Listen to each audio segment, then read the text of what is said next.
Hey, this is easy, low stress, and here I am. I'm already breaking a sweat.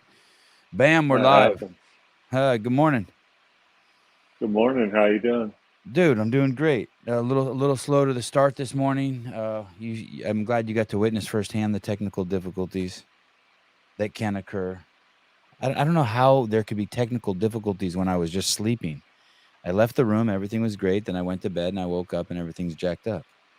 It's usually how things work, right? Right. James, why are you in bed? You didn't want to get up today? Yeah, I was planning on it, but I just felt a little lazy today, so I just wanted to hang out in bed a little bit. You just like, hey, I'll do the podcast from my bed. Yeah, Uh, you know, w- I'd Go oh, ahead. go ahead. No, you go ahead. I was gonna say I'd love to be up in an office with a badass light behind me like you got there, but I didn't have it set up in time. What's the deal? You had some crazy mountain biking accident. It's when I look at your Instagram, it looked like you were improving quite quickly. And to be honest with you, when I scheduled the podcast, I thought by the time we did it, you would be like up. What's going on with you? Can you tell us the story? Like what happened? Yeah, I can. I was mountain biking with a bunch of buddies from the gym actually in Big Bear, California. Um, and I had a little accident, not a little one, actually a big accident. Basically, I went head first over the handlebars into the side of the mountain. Thankfully, good. Well, one, I always tell, well, I've been telling people CrossFit saved my life twice. Once when I started it, second, I've been doing CrossFit for a little over 10 years now, and I swear by building up my muscle structure, my bone density with lifting heavy weights. Um, Thankfully, I had no broken bones, but I did go head first into the mountain. We were at a bike park where um, you ride the ski lift all the way up, and then you just bomb the hill down. So yeah, I lost control a little bit. Hit front tire hit a little boulder and kicked me off to the side, and it kind of threw me head first. At the speed I was going, I was unable to get my hands out to support myself. So my helmet, my head, my neck took the brunt of the force.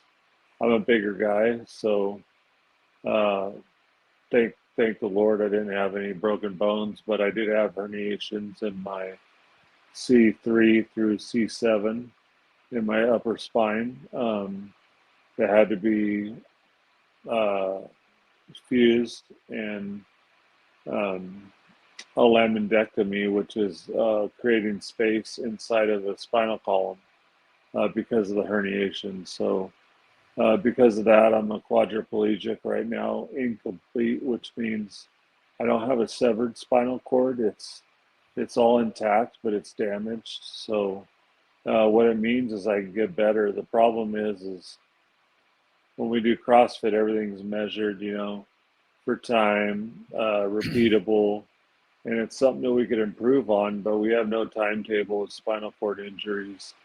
Uh, I am making progress every single day. I get a little bit more movement. I do have movement in all four of my limbs. It's just not any functional movement yet.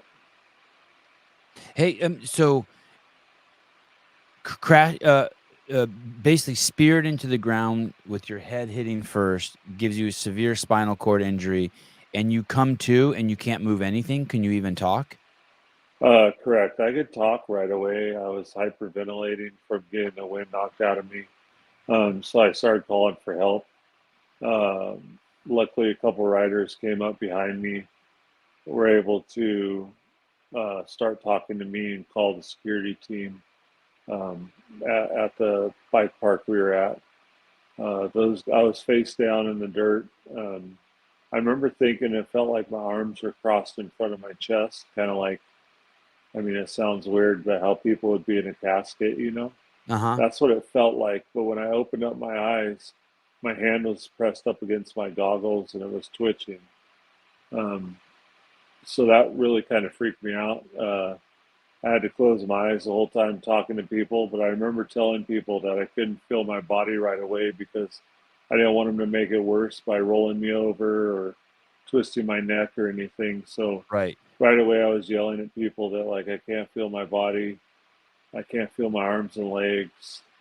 Um, Luckily the security team got to me, got my helmet off, put a C collar on me. They were very professional. It took a while to get everything set up, get a board under me.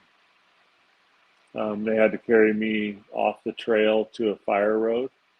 And then from there, I got into like a razor with a flatbed on it, kind of like a beefed up golf cart. And they took me down the mountain.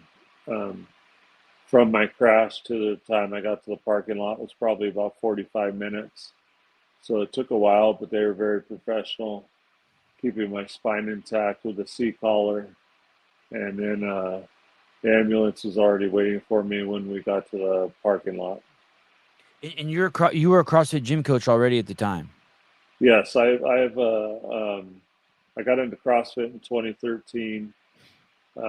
We opened up a gym, the original owner of the gym, and Certis CrossFit. I've been managing that gym for the last 2 years, full time. I coach there full time, um, and then I run all the admin and management, uh, office work as well. So that's my full time job. I'm there at the gym every day. Well, I was, uh, and then that's been my full time job for a while.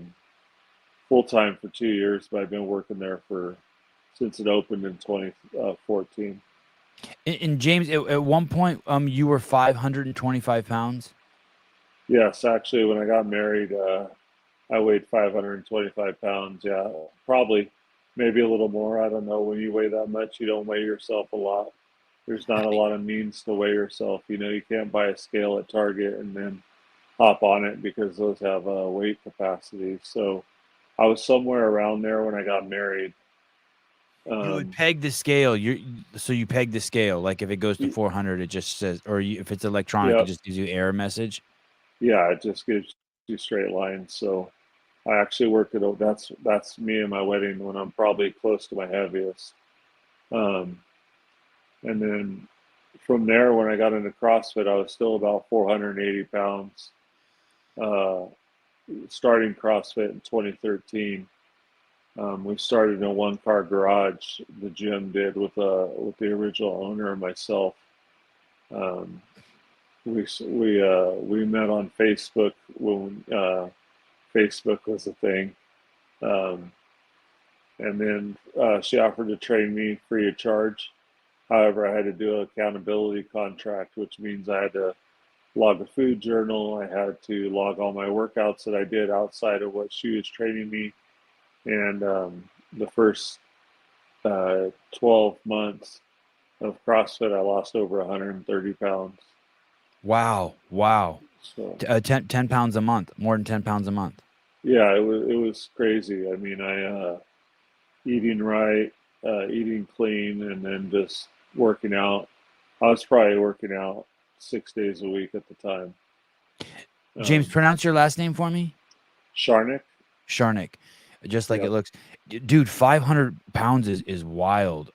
Could you walk and stuff at 500 pounds? Like, could you get into a car and drive somewhere and go see a movie and like you can do normal stuff at that weight? Yeah, I was Yeah. active. I mean, active as in like walking around. I wasn't running or anything. I remember when I first started CrossFit, I couldn't make it like 100 meters barely without walking.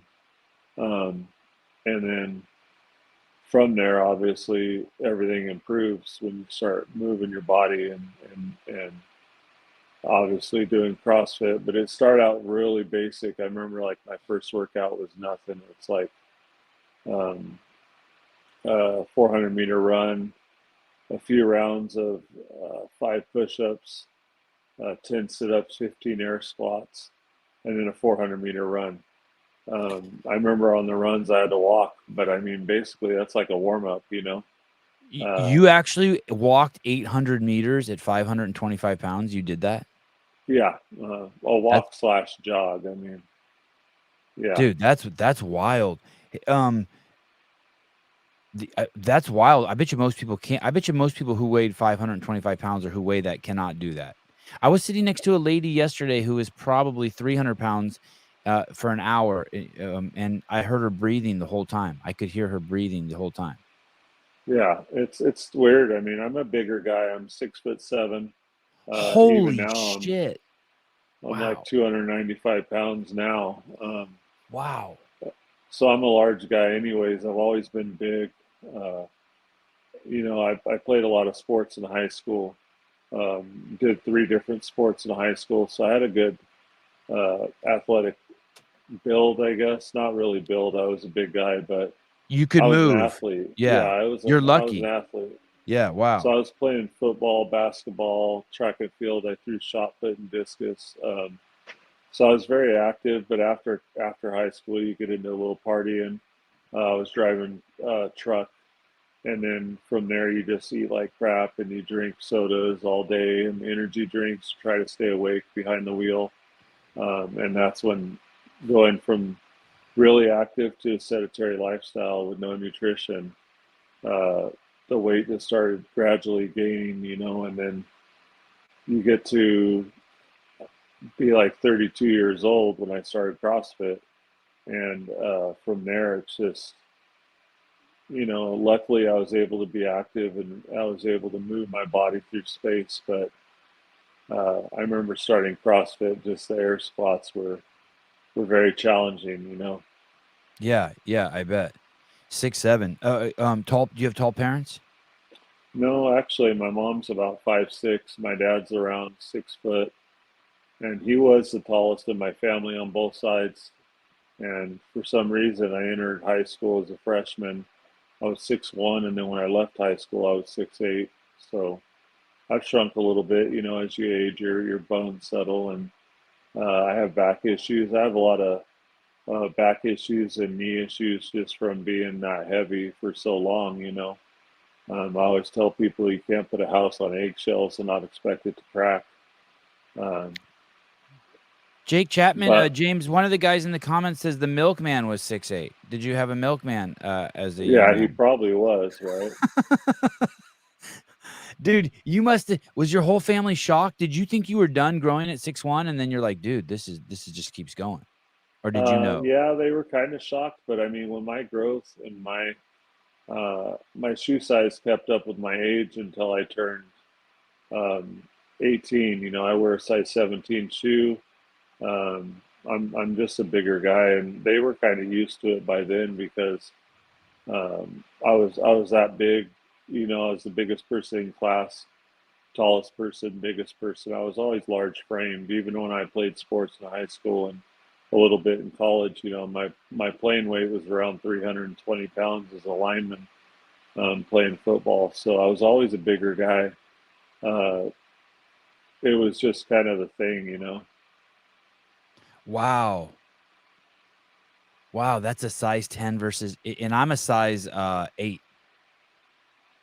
That's Oh wow. crazy. Yeah, my shoe fits inside your shoe. Oh, easily, yeah. Uh, James, tell me, the I want to walk through like your progress. How when was the accident, the biking accident? It was Monday after Father's Day, so June 19th. Okay. Um, yeah, that was accident. I mean, it was in the afternoon.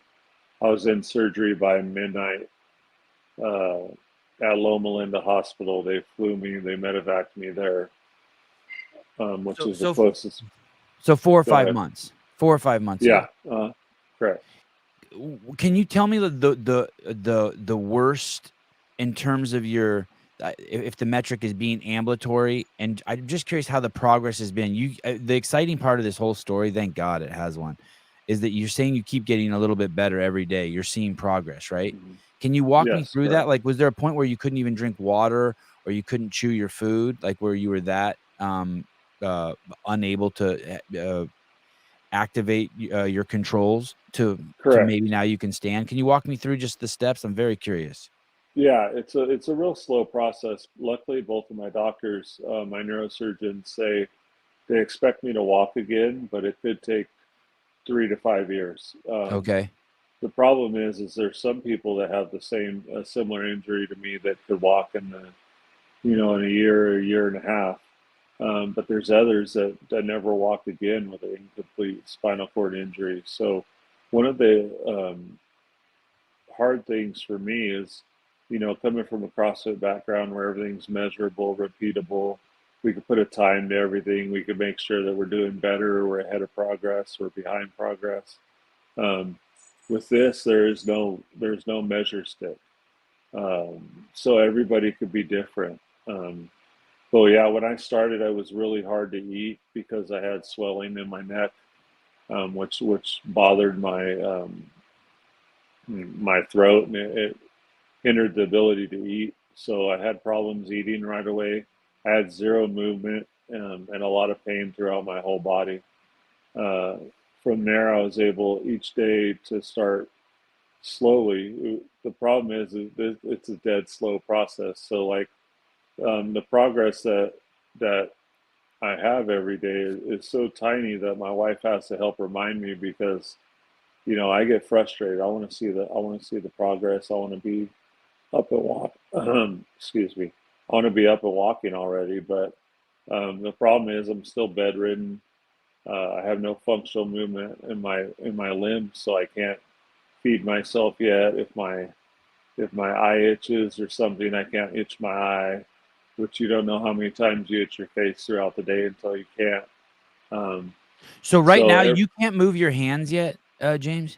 I have very little finger movement, which is Mhm. ahead of the curve, what they tell me, because they say fingers and hands are the last things that you could do. I could bring my one hand up towards my face, Yeah. but it is like my uh, that's about all the finger movement I have. Mhm. I don't have great wrist control yet, so I'm kind of, my wrist is just limp. But in my left hand, I can bring my hand to my mouth. In fact, the other day I fed myself 5 bites of food, which is kind of amazing. I can't hold a spoon yet, so they have to attach it with a basically like a Velcro Mhm. strap to my hand. They make those things that allow you to hold a spoon or a toothbrush. Um, and with a wrist support, I was able to feed myself 5 bites of food, which is a lot of progress because from there, I haven't been able to feed myself. I haven't been able to give myself a drink of water. So um, that's me. Yeah, with the wrist brace, Dude, were a you were makeshift brushing straw. you were brushing your teeth. Yeah. Uh huh. Some people can't even do that, like, who haven't been in a Yeah. bike accident. That's Right. impressive. So there, that's all in the hospital. My Instagram kind of went silent once I got home. I'm home now because my social media manager, which is my wife, not really manager, she just took all those videos and posted them. Yeah. She became my nurse when we got home. So now we're so busy each day because she's taken the spot of, a staff of unlimited staff at the hospital. Right. Anytime I rang my bell, I could have 5 people in to help me. And Right. now it's just my wife and friends and volunteers that come by and hang out with me throughout the day. They help me turn side to side so I don't get any bed sores or any more bed sores. I have a, a rather large bed sore that I acquired in the hospital that I'll have to go back in for surgery later this year to help repair it. So that's one of the big things that's hindering my progress right now because I'm unable to sit up like in my wheelchair without putting the pressure in my tailbone and in my butt really where my bed sore is. So that's one of the biggest things that it's hindering my progress right now. Um, and is that this is might be a foolish question, I apologize, but is that a workout for you now? Like, will you do that? Will you be like, "Okay, bring my hand to my face, 7 times an hour," and make sure you do that every hour? Like, do you have some sort of regiment you're doing? Yes. I work with a physical therapist and occupational therapist. Occupational therapists are mainly for things like you saw, getting me to drink, brush my teeth, put on a shirt eventually, and things like that. The physical therapist is looking for strength and making sure I have range of motion and getting my joints moving and Oh, working me through like oh, a workout. right. But yeah, like literally bringing my hand from extended point to my chin, Yeah. 10 times, and I work that maybe 3 sets. But it's amazing how doing something like that is like 1 rep max. So I could do that 10 times, but after about 3 or 4 reps, I'm like, I'm spent, man. I was telling our head coach at the gym, like, there's no workout I could come up with in CrossFit that replicates how hard doing that 5 or 6 times is. The way it just like, it just taxes everything. Um, James, um, what is it about the spine injury that makes it so you lost? Like basically, the picture I'm seeing is you have this spine and you have all of these extension cords plugged into it. They go to different parts of the body and the cords fell out. That's the only way I can imagine it. Like what happened and what are you waiting for to grow back that would make it so you could get your leg back? Like, is there a cord that just fell out of the spine and you got to wait till it finds its way plugged back in? Or what's the so deal? Do they understand basically, that? yeah, kind of. I mean, you have all your nerves that go down the center of your spine. Mhm. All the herniations in my upper neck block the signals that allow me to move basically my body. So if you have a complete like spinal cord, um, where it And totally severs herniations the are the spinal movements of the cord, discs? Sorry, when you say yeah, herniations, you means the discs got moved and that there were things connected to those discs that aren't connected anymore. correct, yeah. Well, now they're connected with hardware. I have a fusion in my neck, so I have a scar on the back of my head going down my neck where they fused my spine. Um, so basically, it damaged all the nerve cords. Now, your nerves have, I don't know how, I'm not that smart, I'm just a CrossFit coach, but your nerves have the ability to help you feel and the ability to help you move and control your body. So I do have feeling throughout my whole body. You could touch my foot or my toe, and I can tell you Oh, what oh, body part you're interesting. touching. Yeah. And anywhere you touch, I do have feeling. Now it's limited because of my where my injury's at in my lower body. It's just kind of like partially numb, um, but I do feel it now in my upper body and my arms. Anytime somebody touches my arms or if I move my arms, it's like a fiery nerve pain. So I do have pain throughout my arms and shoulders.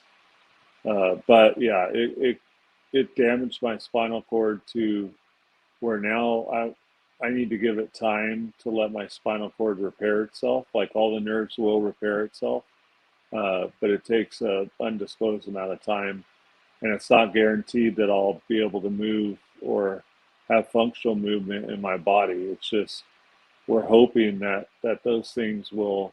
Yes, so I have hardware from my C3 through my C6. I have a fusion. Do you keep Um, that forever?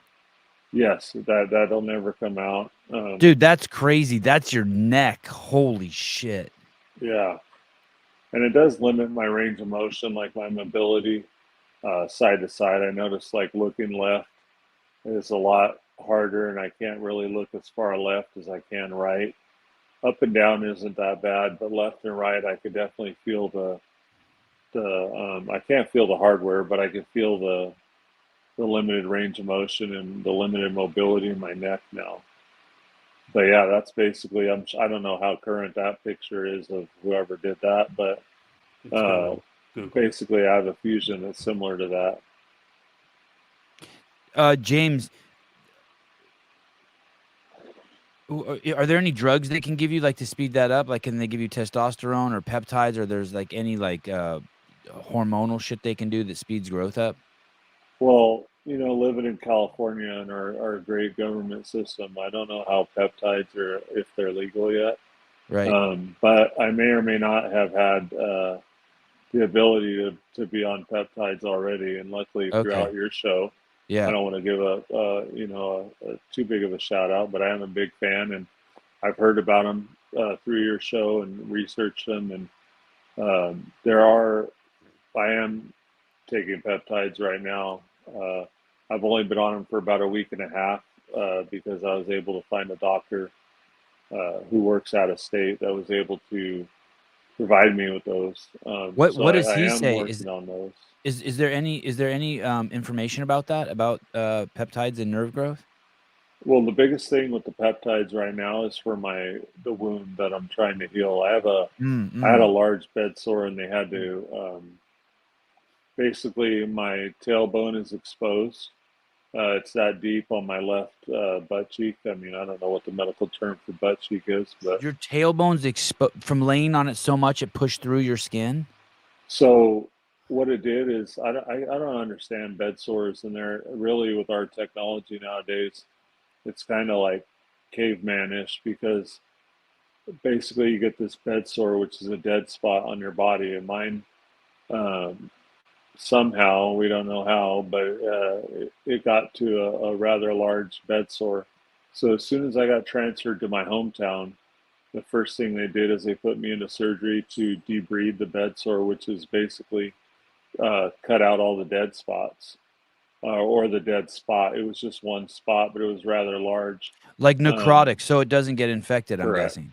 Yeah. Yes, exactly. And with that, they cut through. Well, it was on my left glute, so they cut through where they dig out all the dead areas, and they see how deep they have to dig to get to healthy tissue. So with mine, they had to dig through the fatty layer.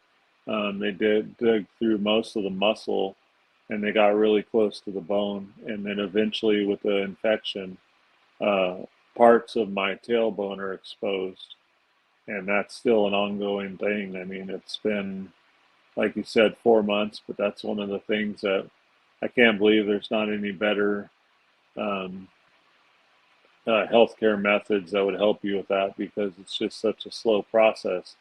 It hinders me from sitting upright or sitting in my wheelchair because of the pain, and then that actually, with the exposed tailbone and the infection, I actually have a infection in my bone, in my tailbone now. So when they do the surgery to fill in that bed sore, they'll remove my tailbone at the same time. So they remove that infected bone. Don't you need that bone? They tell me I don't. The doctors, and by they I say the doctors and the surgical Mm. team I have, Yeah. they tell me that I'll have no effects, even if and when I'm able to get up to be walking again, and they'll say I have no effects, and I won't even notice it. But if they keep it in with it being infected, eventually I will have um, like chills, fevers, and it could cause Yeah. death throughout the later stages of life. Yeah. Unfortunately, my wife got a really bad infection in her knee when they Hmm. were trying to put a cadaver meniscus in, and you described exactly what they had to do: the cutting out of the flesh, the discussion of having to amputate the entire leg. It was fucking nut, and it was barbaric. Like, just hearing the doctors talk, like, it sounded like they had no fucking idea what they were doing. Like, it was just like, all right, well, I guess we could do Yeah. this. I was like, holy shit. When they Um, first told me about it, they literally said, "We're not going to do anything," and it was confusing the hell out of my wife and I. I'm like, "What do you mean you're not going to do anything? You just spent 20 minutes telling me how dramatic and how bad this is, and then you're telling me that you're just going to sit and watch it, basically because I have no effects of the infection yet. It's not affecting my body. I don't have fevers. I don't have body aches. I don't have chills. So since it's not affecting the body yet, they're basically just going to sit back and observe it my until wife the got a point." crazy infection. You don't want that infection. The infection, and she turned into a different person, like, for 12 hours. The infection was crazy. I didn't even Yeah, I recognize it. bet. Yeah.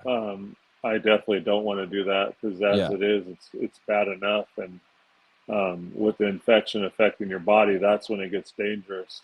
Yeah. And yeah, it could, if it, depending on where it's at, it would lead to amputation, and it is a scary thing. So, Hey, I'm sure you've already heard everything already, and I apologize for us doctoring you from the internet. But what about hyperbaric chamber? This sounds like it's a good idea too. Magdalene Eggert. There's all these stories about miracle healing in hyperbaric chamber. Have you dabbled in that?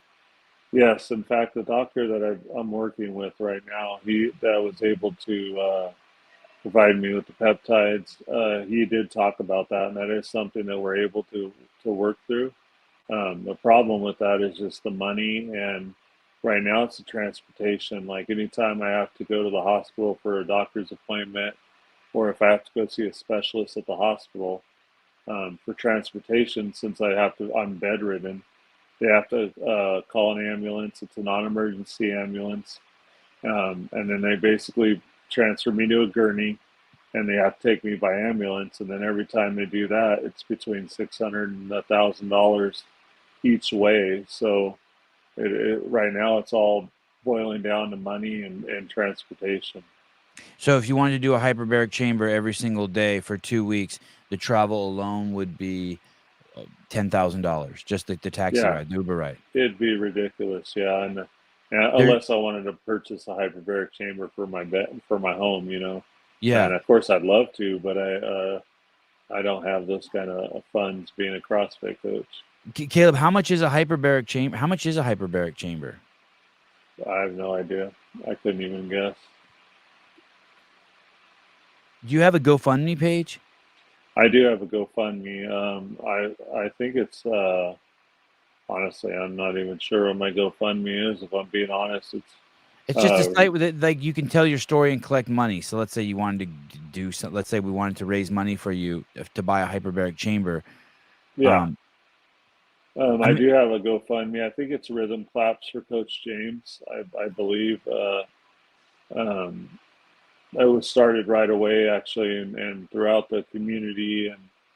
And there's a whole other story with CrossFit communities, but throughout the community and being on things like your show. I mean, my friends, of course, at the gym, they're able to reach out, and it's funny that you go through this horrible thing, and then next thing I know, I'm getting talked about by you and by Rich Froning and all these people that I listen to their podcasts every day, and next thing I know, now I'm getting talked about it, and that's just part of the community of CrossFit. So I do have a GoFundMe page. The hard thing with that is you never know what to do with that, because I'm going to be here and be doing treatments and medical attention for the next, who knows, two to Yeah, five that's to 10 years. $67,000. That's 6 weeks of Uber for you. Yeah, right. Yeah, I totally understand what you're saying. You're basically saying like, hey, what should you spend it on? That has to last 3 fucking years, and you're doing the Uh-huh. most expensive journey of your life, right? Yeah, and I haven't even got any billing for my medical. I mean, they airlifted me to the hospital. Um, the transportation from Loma Linda, which is down south in LA area, to my home in Fresno, which is Central Valley, just that transportation, that non-emergency ambulance ride was $11,000. Um, so things like that add up pretty fast. So I'd love to just drop 10 grand on a hyperbaric chamber, but when my bills start running in and that GoFundMe goes to zero really fast, and I still got 5 to 10 years of treatment I got to pay for, that's when it gets rough. So it's hard to kind of manage those things because I have so many unknowns right now. After the show, will you have Sarah contact me and just tell me what is the best way we could help? We've never done that in the podcast. I can't think of anything like. I mean, unofficially, we've gotten behind some people. Like we had some friends who lost a house or things like that. But it would be Mhm. cool man, what a great. I would feel so accomplished if we could get you a hyperbaric chamber. But if Sarah's like, hey, that's stupid, it's better to get him $10,000 worth of peptides, we'll do that. But please have Sarah circle back afterwards and tell me, and let's do that. Let's rally and let these people, because these people on the show want to help people like that. That's Yeah. kind of the premise of this podcast is, Glassman's line, cure for the world's most vexing problem. These are people who are searching for truth and who want to do good shit. Well, exactly. And it's kind of like your commercial. I always show people that when you look at CrossFitters, you're going to find the best teachers in the high schools, and you're going to find Yep. the best people, because you have people that are down to earth that want to get better and improve, and they also want to spread the gospel of CrossFit. I call it, because trust me, every hospital I was in, and every nurse or physical therapist that I talked to, I'm offering them a free week at CrossFit at my gym, and Awesome. trying to get them in. And I Awesome. actually got a few nurses that joined the gym, and it's all basically trying to improve people's lives, and that's the biggest thing. I'll definitely have Sarah reach out. The hardest thing is we don't know what the best way to help me right now is, because right now I'm just trying to heal my body. Once the bills start running through, Yeah. that helps out. But yeah, with the doctor I have, the peptides I'm getting, all those things, there's definitely ways to help. You don't want to just say, "Oh yeah, money helps," but with the Oh, it healthcare helps. system in the United States, or especially in California, everything revolves around money. I shouldn't even have, in my personal opinion, I shouldn't even have been released to go home with a wound like I have, because now my wife has to be a nurse. She's not a nurse. She has no medical training, but Right. she has to change my dressings. She has to take care of me 24 hours a day. And with a wound like that, an open wound that's so dangerous with exposed bone, the whole reason why I was released is just based off of money and insurance. And they tell you can only be at the rehab center for so long, because then they have to release you to be at home. So 20, 30 years ago, you could be at a rehab center for months or a year. I was there for 4 weeks, and that was the limit. James, how has this is just insight that I'm curious about. How has the spinal cord injury changed you talked about how it affected how you feel, you still feel. Has it affected you emotionally? I don't mean emotionally like some days you cry because like, fuck, I can't get out of bed, I'm pissed. I mean Yeah. like, has it affected you emotionally in terms of like you're emotionally more sensitive or emotionally less sensitive, or has it affected your taste or your seeing or the other senses, the other experiences? But specifically emotionally, has it changed you emotionally at all? Yes And and I don't mean no. James per Uh, se, but I mean the actual operating system when you look at the emotional system in the body. yeah, well, definitely, yes. Like James per se, it hasn't changed who I am. I'm still, luckily, I was fully cognizant as soon as my crash happened. I was able to tell the security, or I mean the safety team, exactly where my friends were parked in the parking lot, and what they were wearing, and how they could find them. And luckily, I was fully cognizant immediately as soon as I woke up from my crash. I was out for about, I have no idea. I was still hyperventilating from getting the wind knocked out of me. But luckily, I was fully cognizant. Emotionally and like physically, uh, with all the medication I have, my eyes will dry out a lot. I wake up and my eyes are crusted over. I can't open them. We don't know really why, if that's medication or if that's spinal cord injury. When you first get a spinal cord injury, your skin's super flaky and dries out.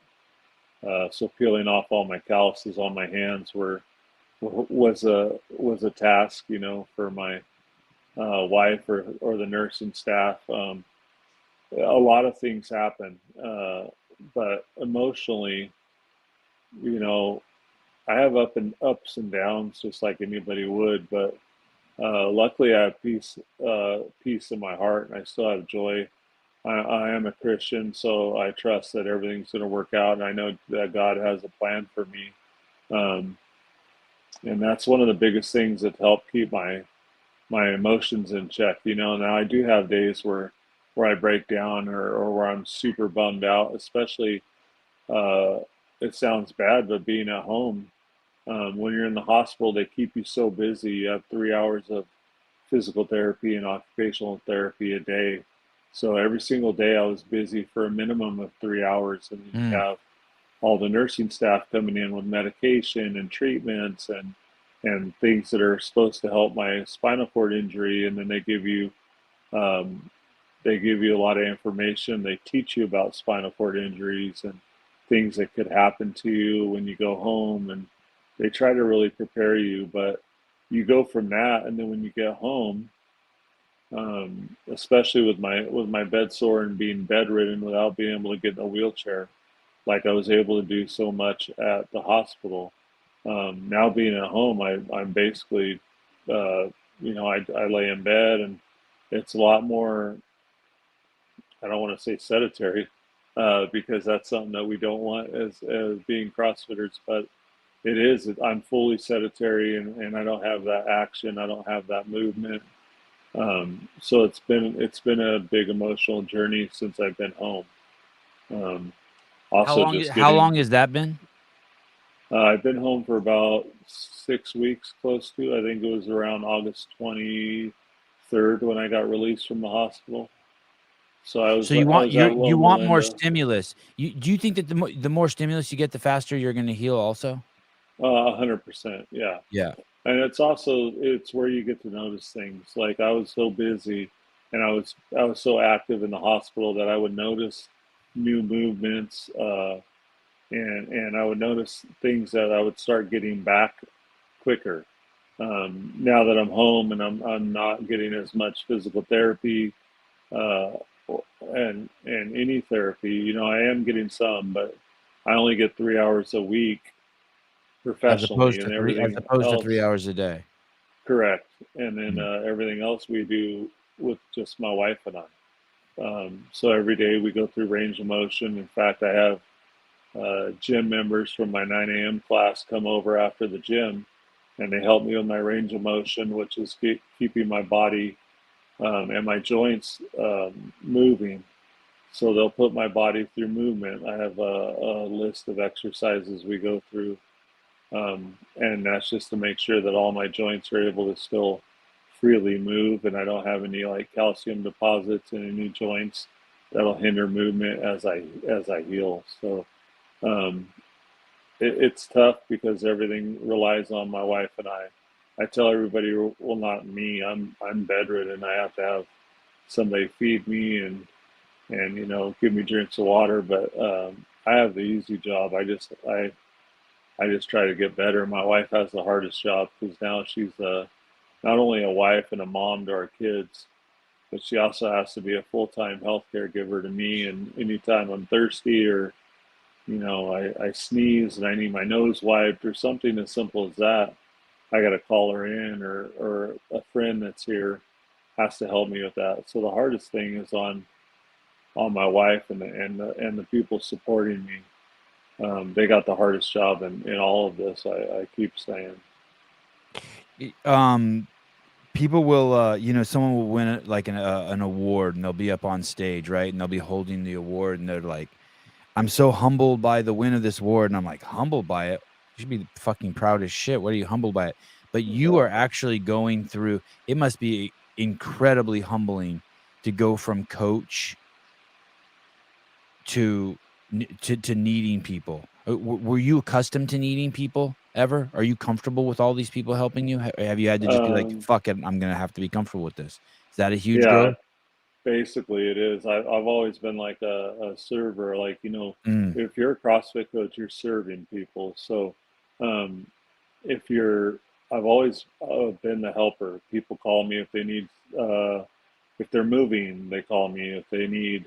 I've been a handyman before, so if they need anything fixed in their house or a ceiling fan installed or the And you're a big guy refrigerator too. moved. Probably people expect you for hugs and lean on you, and they just see you as a strong pillar emotionally too, I'm guessing. Yeah, and I've always been that helper. I've always been the person that people are gonna call, if they need help and if they need, um, support, or oh, I put a hole in the wall and I need it repaired, or they've always called me. So it's been really, really difficult, being so reliant and actually, needing help from people. But it's been also, I will say, very humbling, because I didn't earn this, Right. uh, to a point. Because I'll tell you one thing is, when you're a CrossFit coach and how you treat people, I do this, and it's the first question I ask people every time we hire a new CrossFit coach at the gym. One of the first things that we look for is that give a shit. You got to have a give a shit, because you got to care for everybody that comes into that gym, and you got to, like, genuinely care, because people will weed out if you're just faking it. They know that, So one of the things is, being a CrossFit coach for so long, and affecting so many people's lives. You don't see it when you're doing it. You kind of do, but not very much. There's not really a measure stick.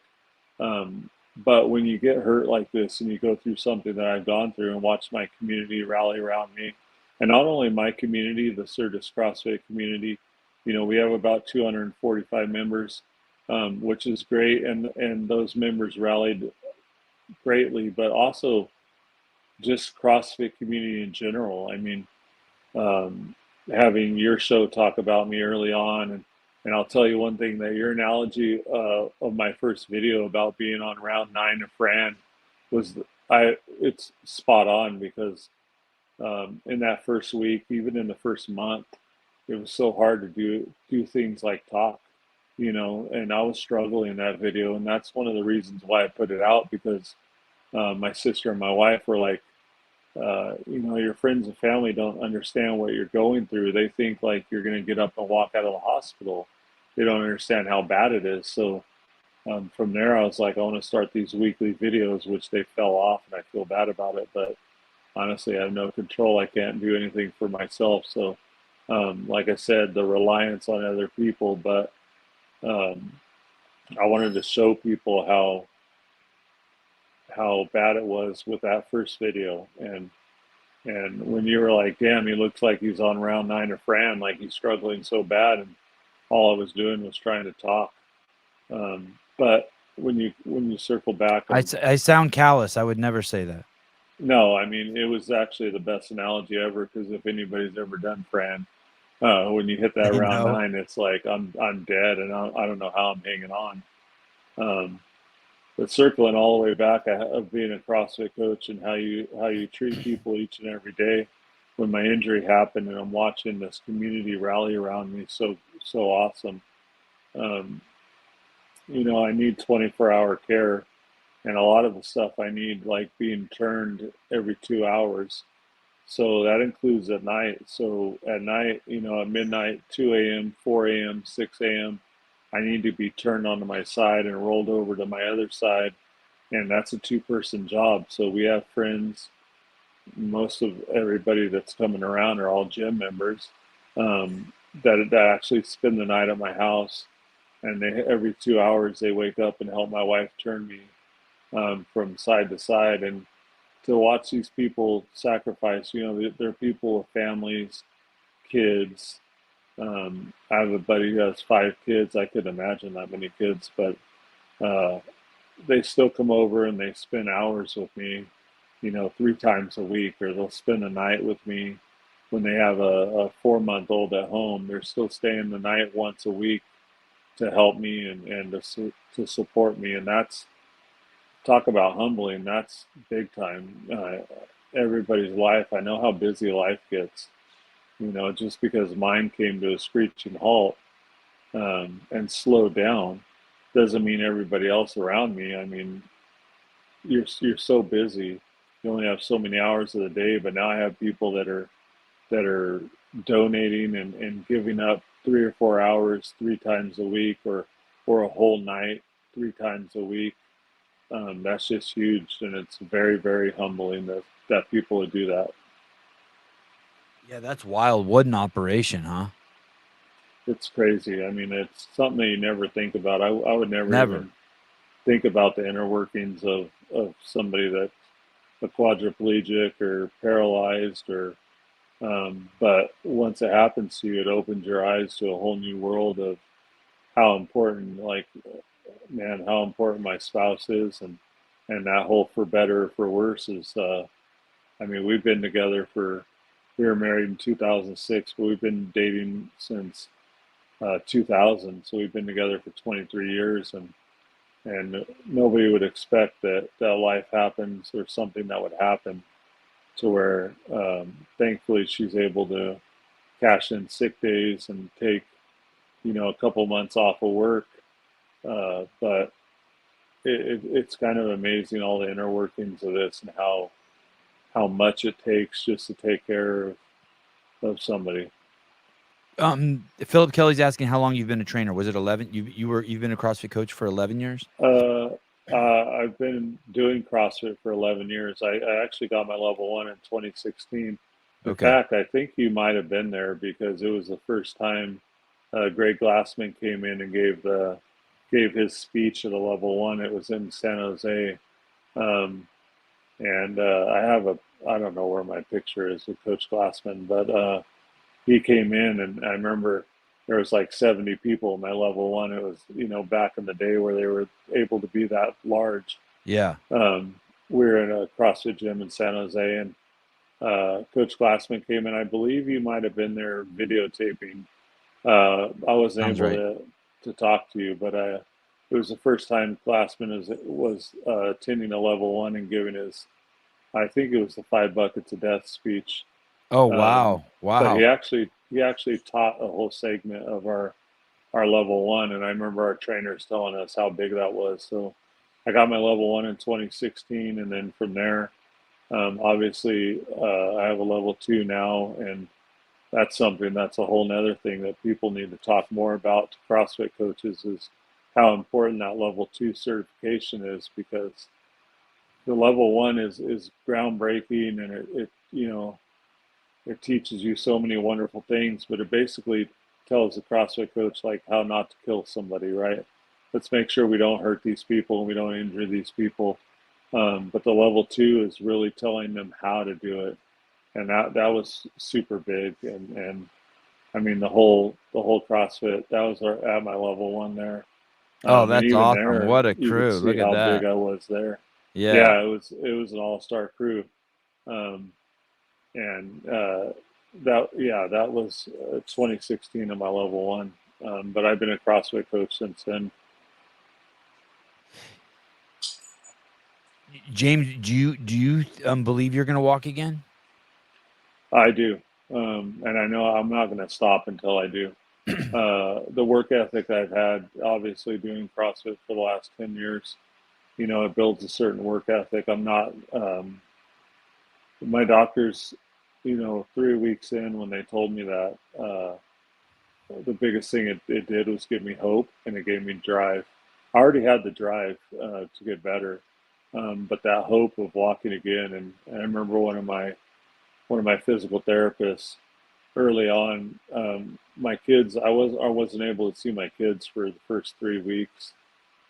Being down in LA, and they have age limits on visitations in hospitals.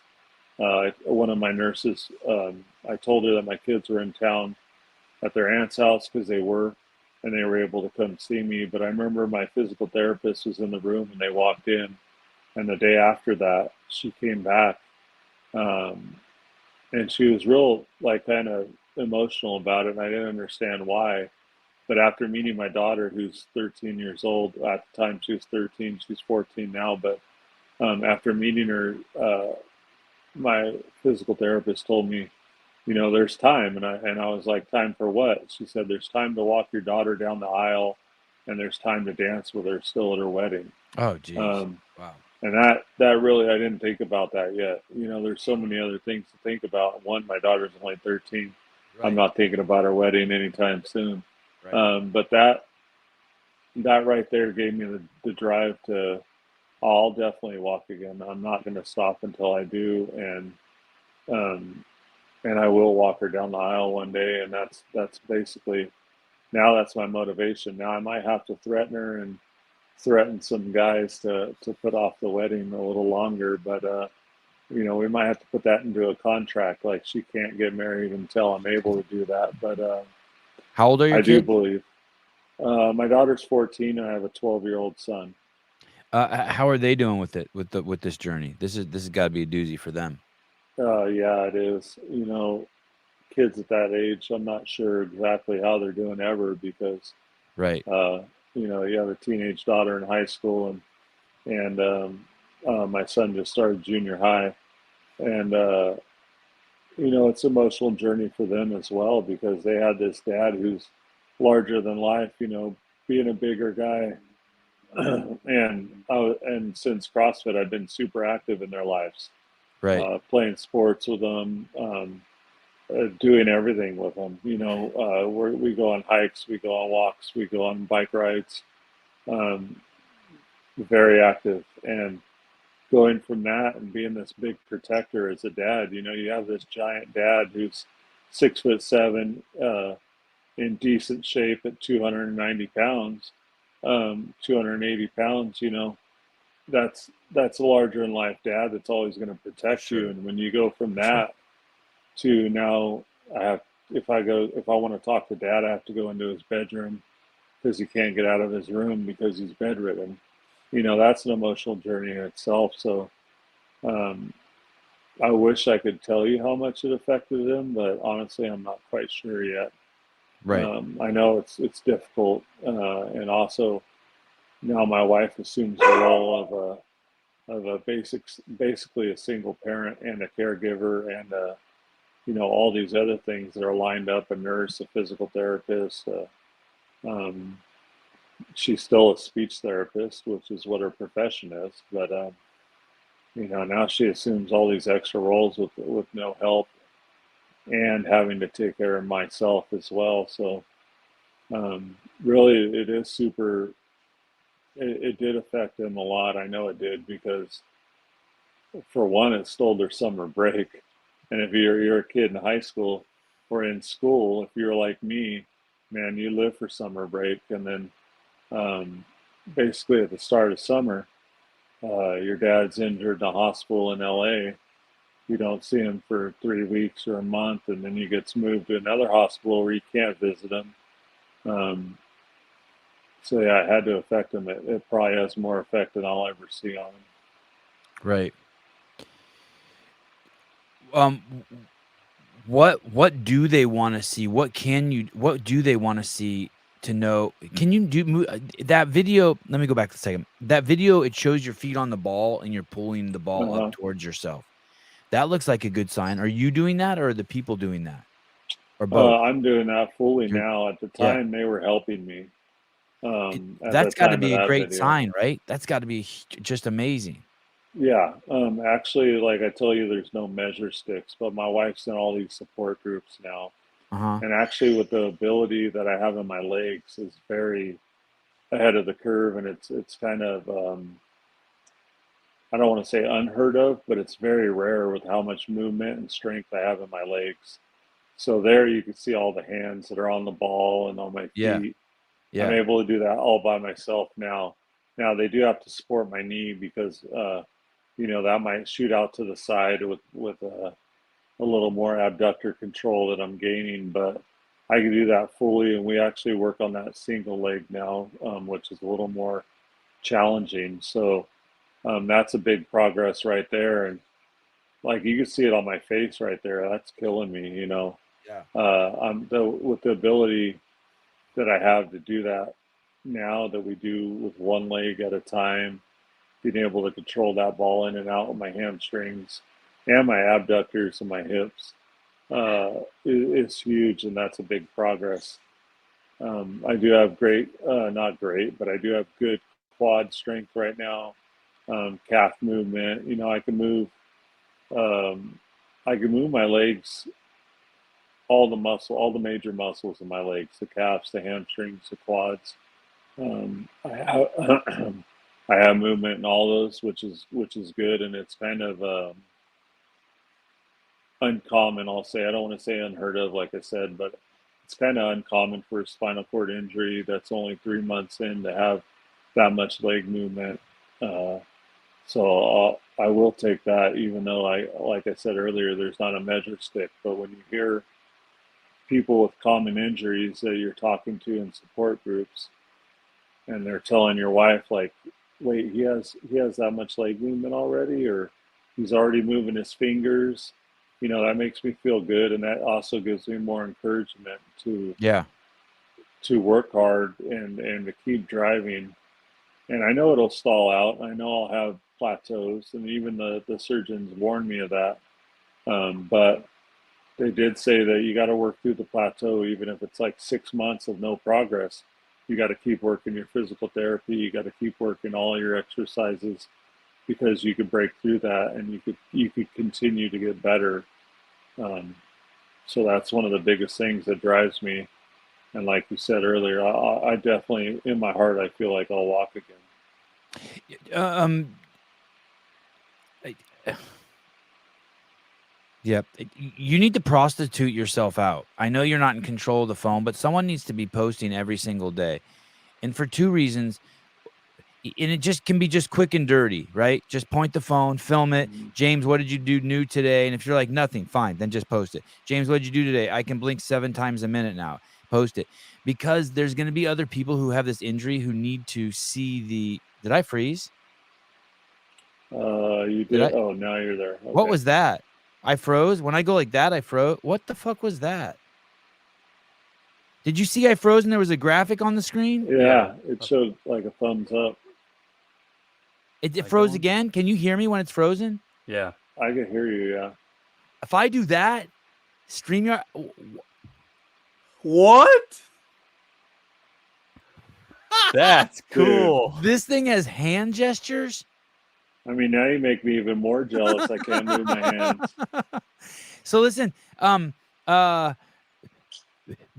for two reasons: to help raise money because people want to see progress, right? Yeah. And then also this has to be documented because the steps are so small, so that someone can follow your journey, and so that they have hope. We got to show progress. The whole time I'm not 100% present as I'm talking to you because I keep trying to think of what's a quick way we could raise $10,000, and I'm just thinking like it wouldn't be much to ask 1,000 people who watch the show every day just to donate $1, just to donate $10. Be like, hey, can you just don't? It's just $1 a day for watching the show. The show's free anyway. So you might as well just do. Yeah. And I'd go every day. So just donate $1 a day for 10 days. And if 1,000 people do that, that's $10,000. That's just easy money. That doesn't affect anyone. Yeah. And so you get to be a part of this huge thing. And I'll definitely get with Sarah afterwards. This should be. I mean, I guess if it was easy, everyone would do it. So it must not be easy. But it should be. There should be 1,000. I think we can do this. I think we can do this. It's easy for people to have reach like yourself. I mean, you built up this community, being the CEO and all. Thank you. You built up this community. One thing I gotta say though is we need to for the larger people that are still working on their fitness. Yeah. We could use a little bit more. I need a 3X in that T-shirt. I've been trying to order one. Oh. All the shirts actually, but have Sarah send me your address, and I will send 3X CEO shirts. Vindicate will make them for you. This guy's so great, Travis Bellinghausen. Yeah, I mean the stuff that he has on there, all the shirts are freaking awesome. Yeah, I'll definitely support that and rock those all day. But anyways, yeah, with somebody that has your reach, I think it'd be totally doable. And the hard part is, as being a person like myself, it's hard to just kind of whore myself out. But it is something that I have to do.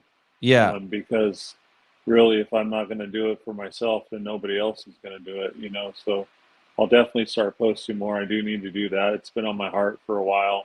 People are going to want to know the littlest things. Yeah, James, people want to, hey, today I moved my big toe. Thank you. You should, I just wanted to let you know that people actually stay the night at my house to help roll me over. That's it. And then you can just post it. It can be a 20. Those are potent. Here's the thing. once I hear that someone's going to your house and staying the night, sleeping on your couch, and then getting up at 2, 4, and 6 to roll you over, I'm like, fuck, I'm giving $20. Like I don't want, like, I can't even fucking believe someone's actually giving that much to you. That's giving. Yeah, it That's is. hard. That's hardcore. Yeah, all those stories are huge, and it lets people know, and people want to be a part of people want to be a part of a story, a tragic story that has a happy ending, where there's, you know what I mean? Like 3 years will go by like that, and if you're up and walking, and I got to see the whole thing, and I could be like, yeah, I gave $10 to that dude. I'm like, easy feel good points for me. Yeah, and it's such a Yeah. big thing, like the amount that affects somebody's life. I mean, just you're you're literally changing the course of somebody's life, and it's so easy, like you said, and it makes you feel good. You know, anytime you serve somebody, anytime you help somebody, Yep. Yep. even if nobody knows about it, it makes you feel good inside, and that's, I don't want to sound cheesy, but that's kind of priceless in itself, right? I mean, you've Dude, given that's the yourself, point of life. That's the yeah, whole entire point of life. That's where all of happiness resides. it is. That's being a parent. I mean, kind Yep. of in a nutshell, right? Yep. Being a parent, being a coach. One thing I will tell anybody that's listening that coaches people is, man, pour yourself into them, because you never know how much you're affecting somebody. I had people that have reached out that dropped into my gym once, and I mean, I only had about an hour and a half interaction with this person, and then once my injury happened, they reached out and they donated a bunch of money to my GoFundMe, and it's kind of crazy that you had one person drop into your gym. I mean, it was a couple, but you have a couple drop into your gym, and you only have about an hour and a half interaction with this person, but you're able to affect their life so much, to at least where they remember you, um, and they're able to, they want to reach out and help, and it's kind of, I mean, the community of CrossFit is unmatched. I can't think of any other community that would do things, um, that the CrossFit community has done. I mean, it is humbling, and it's humbling to the point of, it's like, I can't believe this is happening, because, um, you go from where all you're thinking about and all you're worried about at one point is surviving, the next day, and making sure that you're able to exist still. When early on, when I was getting a lot of support when this first happened, the first couple weeks, and it was big and loud in the community. It's so humbling that it's really amazing. People around the nation are talking about a simple CrossFit coach from the Central Valley. Um, and before that, my only claim to fame was coaching Fluffy Duck, and that guy's Oh, that's worthless right. anyways. That's right. Josh.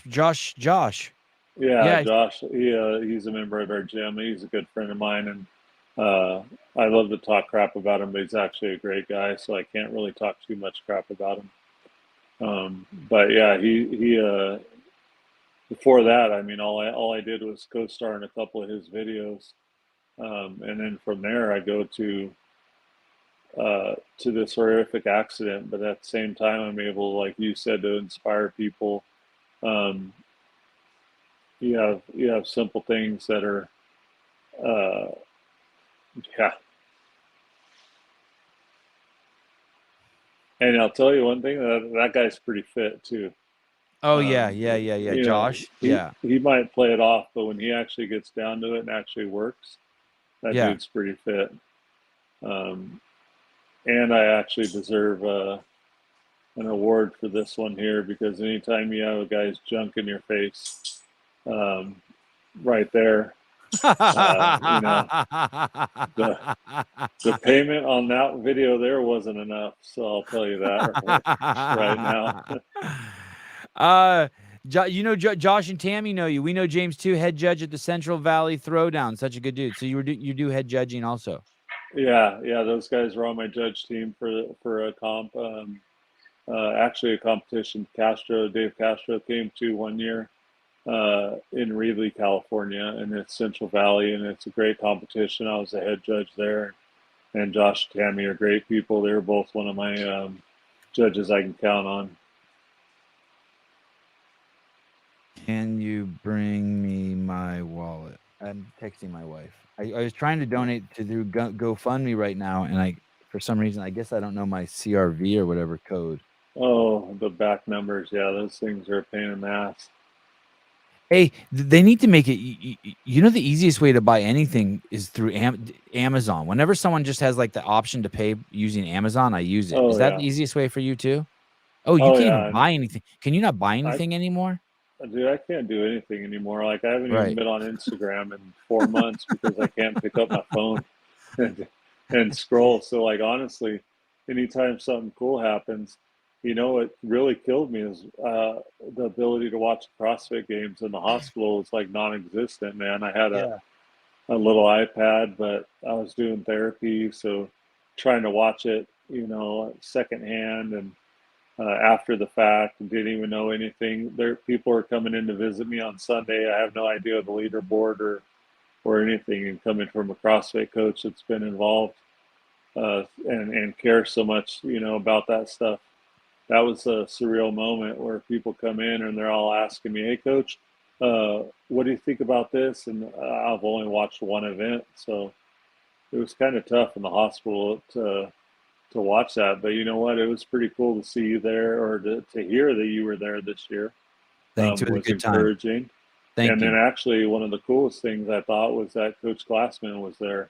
Yeah, that was Um, crazy. That was wild. Yes. that was really cool. I couldn't believe it. My head coach went to the games and actually talked to Coach Glassman a little bit in the affiliate lounge.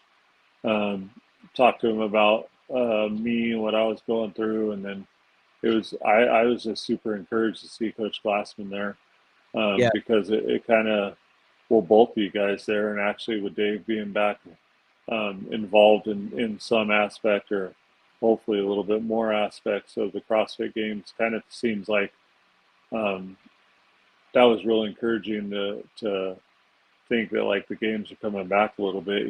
That's our head coach Joe Joe Devane. Devaney, who's Oh, Devaney. uh, actually a really fit dude. I could brag on him all day, but um, he's a great coach. I mean, um, we do have a great staff. It's a small staff, but Joe and myself are full time coaches. That's all we do for a living. Um, we're there This all girl the looks like time. Cassie looks like one of the could be related to one of the listeners. Doesn't look like her, but looks like it could be her sister, Jamie Latimer. Oh, okay. Coach Cassie's amazing. Yeah. All those coaches are great. Some of them are young and early on in their journey, but coming through with CrossFit coaches is harder than you think, especially when you're trying to hire. And I don't know if anybody really knows this or not, but CrossFit coaches don't get paid a lot of money, Right, right, right. and it is hard to make a living.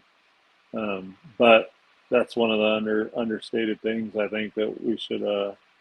I don't know how. I mean, I don't know how you'd fix that, but something that needs to be helped out to professionalize the CrossFit coach and get better coaches out there that are doing that job full time, that are able to devote the time and resources necessary to provide the best services is something that hopefully would be compensated a little bit better, but that's a whole nother conversation.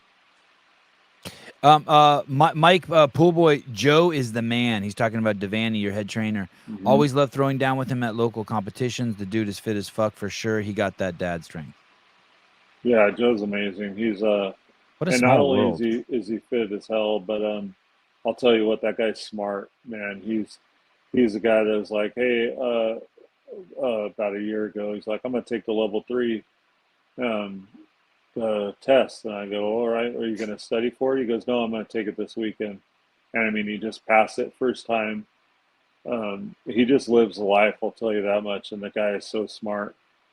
He's a great asset to any gym, and him and I run our CrossFit gym. We don't own the gym, but we run the day-to-day operations, and uh, basically we complement each other well. But I'll tell you what, that guy, he does all of our programming, and yeah, it's a fit dude, but he's also a really smart dude and a great CrossFit coach.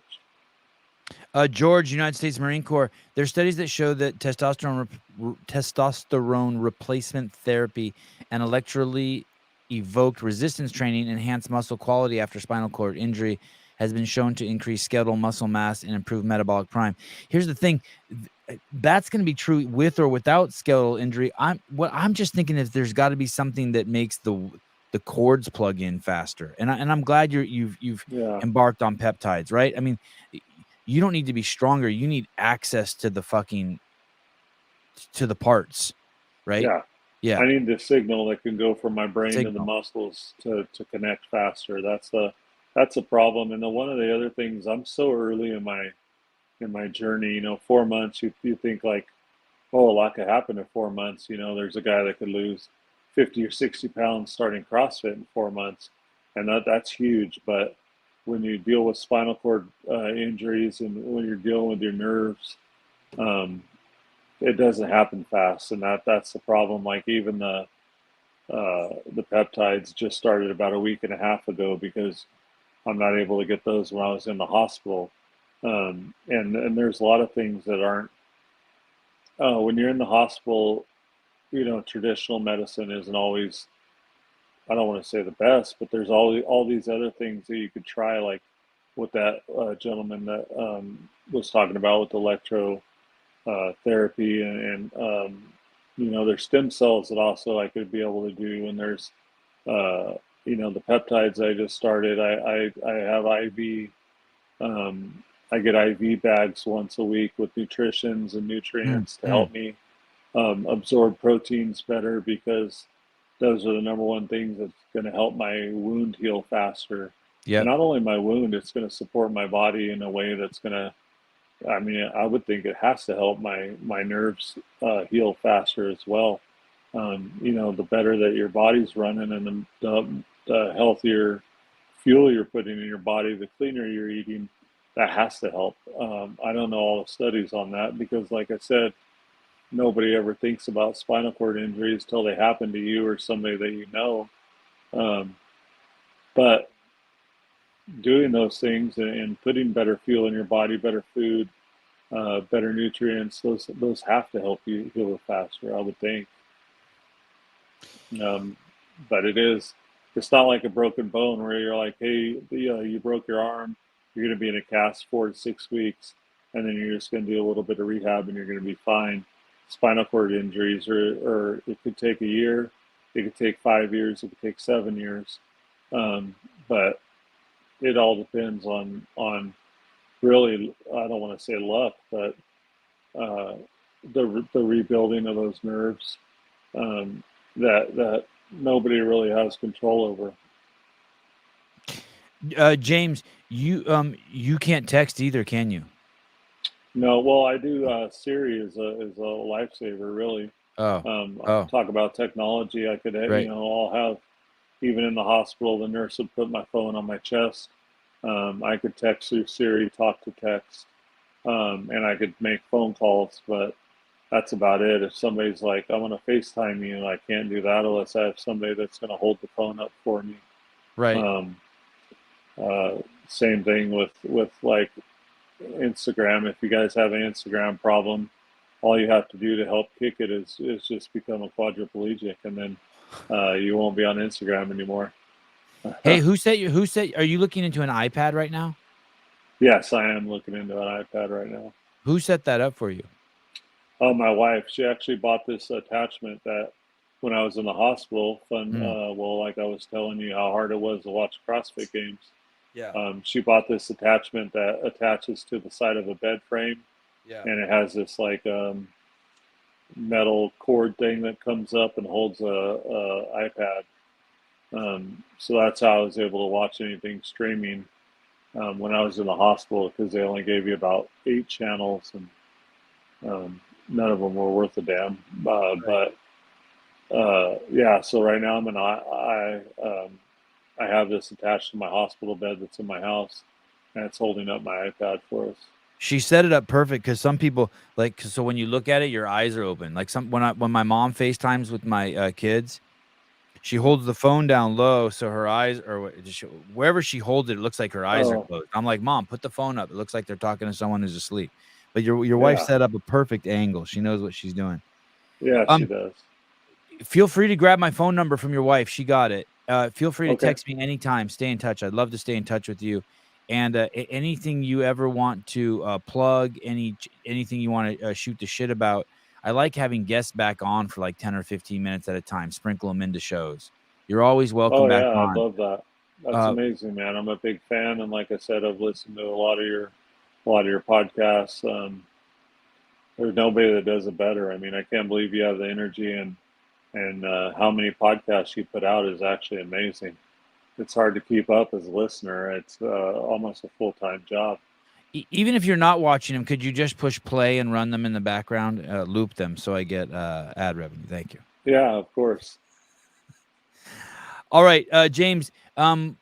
We'll be. I have a feeling we'll be in touch. I will definitely reach out to Sarah Souzer. I will reach out to Sarah today. I want to just try to do something fun, flex the power of the podcast a little bit, and see what we can do. We've never done that in 2 years. I can't remember actually ever getting behind anything. I kind of dread doing it because, like, I don't want this to be like an obituary podcast, or you know what I mean. Like, I don't want it to be like that. But Yeah. man, dude, you're definitely one of the homies. The fact that you're still recruiting people to come to your affiliate from your hospital bed is crazy. Like, you the man, you the real thing, dude. I mean, there's only a few things you could do, and only a few things in life you have control over, right? But a couple things I like to tell everybody that I've came into contact through both the hospitals and even, well, people that come to my house already know, but everybody that ever came into my hospital room, they knew, one, I was a Christian, and they knew Mm. that I was a CrossFit coach, and Mm. if they were Fresno and they were local, they were getting a free week or two. I wasn't above bribing people with free week of CrossFit membership, because once we get them through the door, um, it's not even hooking them. It's giving them the ability to improve their lives. Like you said before, if somebody's doing CrossFit, they're going to be the best nurse in the hospital. They're going to be the best doctor in the hospital. They're going to be the best teacher, so on and so forth. Just because their ability to put themselves through challenging situations and improve themselves, work on their weaknesses, uh, and just work hard, put their nose to the grindstone. Well, it's awesome, dude. You're representing, and I know we're going to talk again. So, and thank you very much for coming on the show and sharing your story. Yeah, I appreciate it, Sevan. Thank you so much. All right, dude. Take care. I'll talk to you soon. All right, thanks. Bye-bye. Bye. Mr. Scharnick. Crazy, crazy, crazy, crazy. I'm trying to. I want to give the money now before I forget. Like, it's the kind of thing. Like, if I get it from this chair, like, I will never do it. I'll never do it again. Expiration date 11/23. Oh, CVV number. Let's just mute all that. Should I ask my wife before I give him $100? There are quite a few people that were donating, like people that we know, people in the CrossFit space. It's pretty cool. What if I'm just gonna donate like $1.50? Every cent, every dollar counts. Hey, should I donate? Should I change it to? I wonder if I could donate 1 penny. Let me see if there's a minimum. I feel like GoFundMe would take like 50% Oh, of that penny. dude, I can't get into the cents. No, The donation must be $5. Damn. Wow. I Okay. was gonna really donate 1 penny. I wonder if they have like a least given, because I know they do like the most donated. Yeah. Like, that's funny. Yeah, this isn't enough numbers, Mike. Something's wrong here. All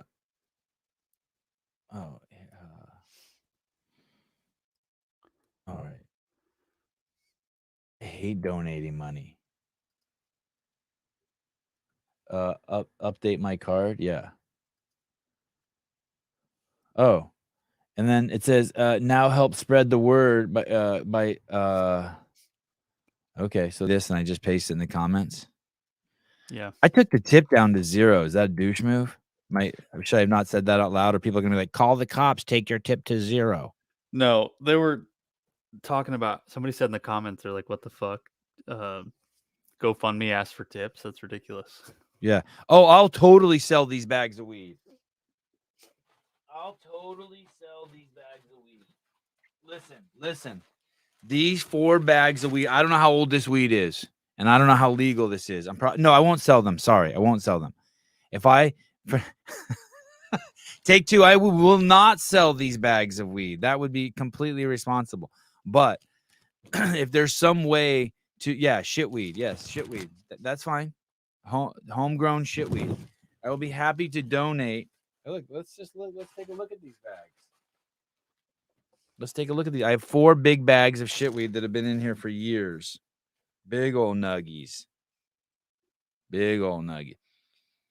Ooh, marijuana. 3-year-old dusty loose buds. If I stepped on this, it would probably turn into dust. You're right. But big old nuggies. Big old. If these were titties, these would be D-cup. D-cup titties. Big old, huge nipples. I got doesn't even smell like anything anymore. I got 4 big old bags, and I don't know. Maybe I should donate. I should donate those to the biggest donors. Is that how I do it? Someone help me figure this out. How do I go back? I want to see. I donated because I want attention. Because I want attention. You know that'll show up to the public, right? That's fine. Fuck people. Thank you, though. I appreciate you warning me before I fuck myself. Takes opportunity to finish creating an account. I skip to fundraiser. Let me see if my where's my donation?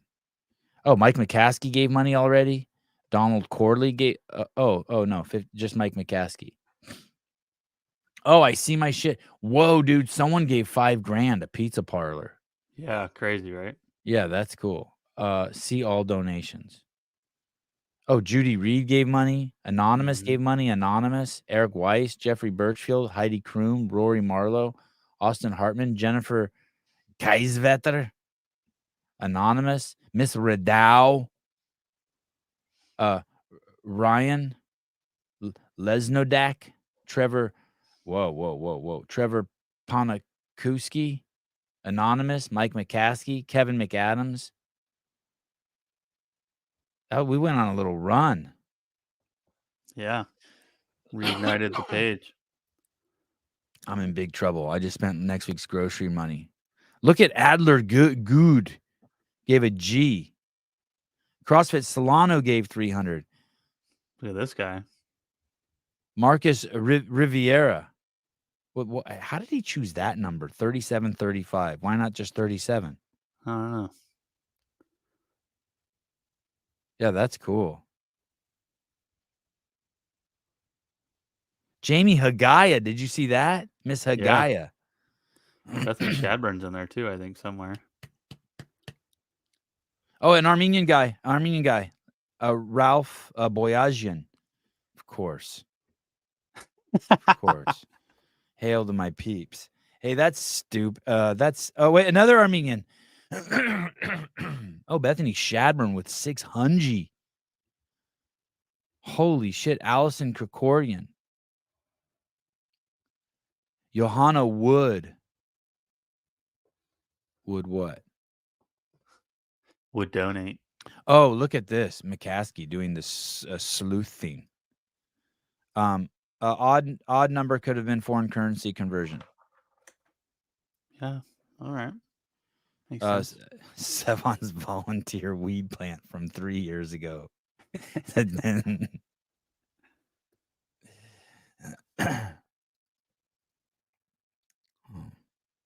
Can't make that a fucking habit, giving money to my fucking guests.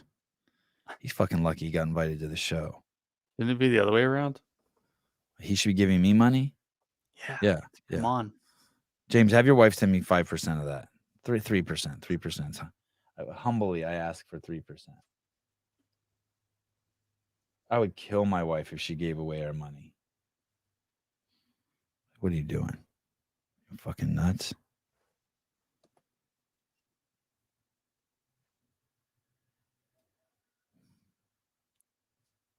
I had to change the roadcaster again at the beginning of the show. Can you fucking believe that? Oh, shoot. Roadcaster number 20. I just went back. I just plugged in the broken one, the one that wasn't working last time. Oh, okay.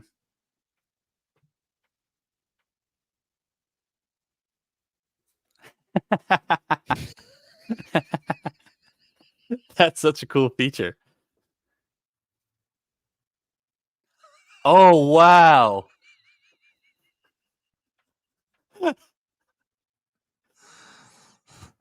That's ridiculous.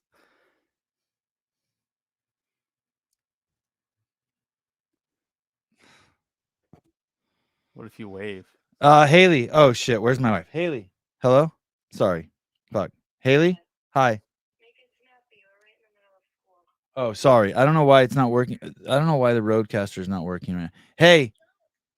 I donated $100 to our guest today. Oh, you're okay. All right, good. Okay, thank you. Don't. That's our donation for the year. Don't give to any more causes. I know you want to. I know you want to give to some Jewish fund now, probably. All right. Bye. Bye. Oh, my phone's not even. Of course, this thing's not even working.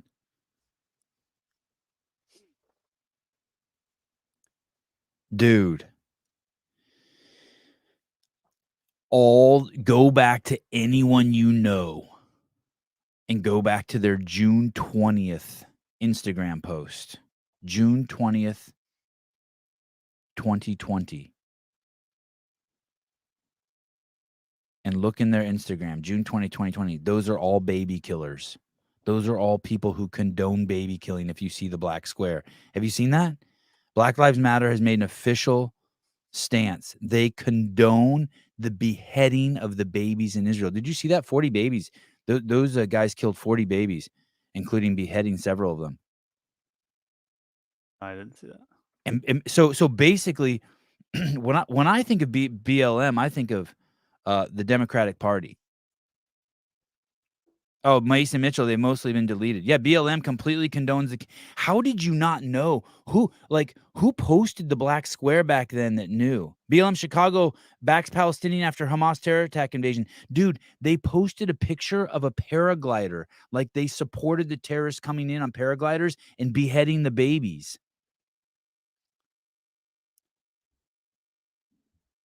How stupid are you that you thought Black Lives Matter was a good idea? What a fucking dummy you have to be. It's gone now. Go to BLM. I have the link. It's like BLM Chicago. Like, so you basically you didn't know that Black Lives Matter would mean that it's anti every other lives. You don't anti every other lives. You don't understand the duality in that that means hurt everyone else. You didn't figure that out. You didn't figure it out that it would come to this. You didn't know that these were the people you were endorsing.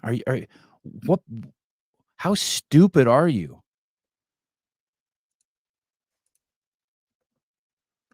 Basically, seriously, I don't think it's a monumental leap.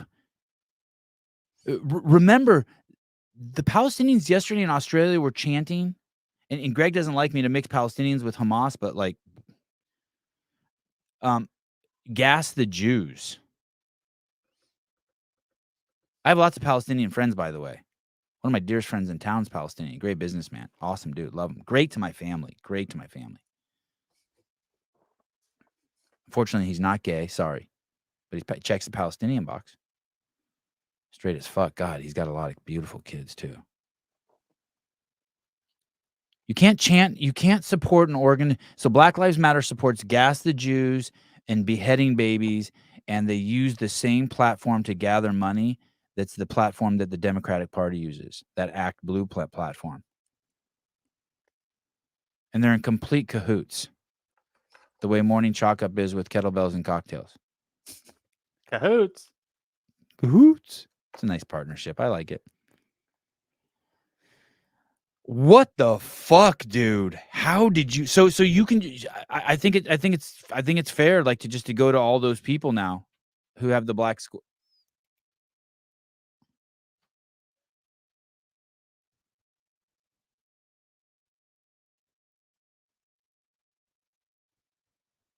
Earthquake.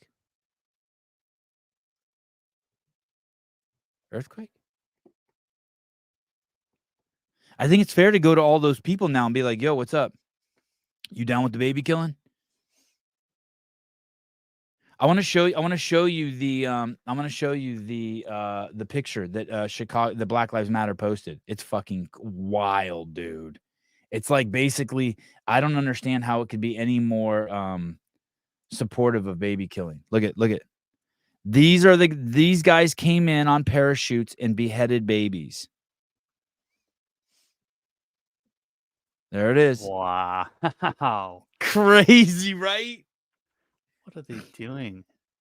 Listen, you can't have it. You can't it can't be the other way around either. You can't be no one can be supporting the beheading of babies. There's no baby that should have their head severed. Either way.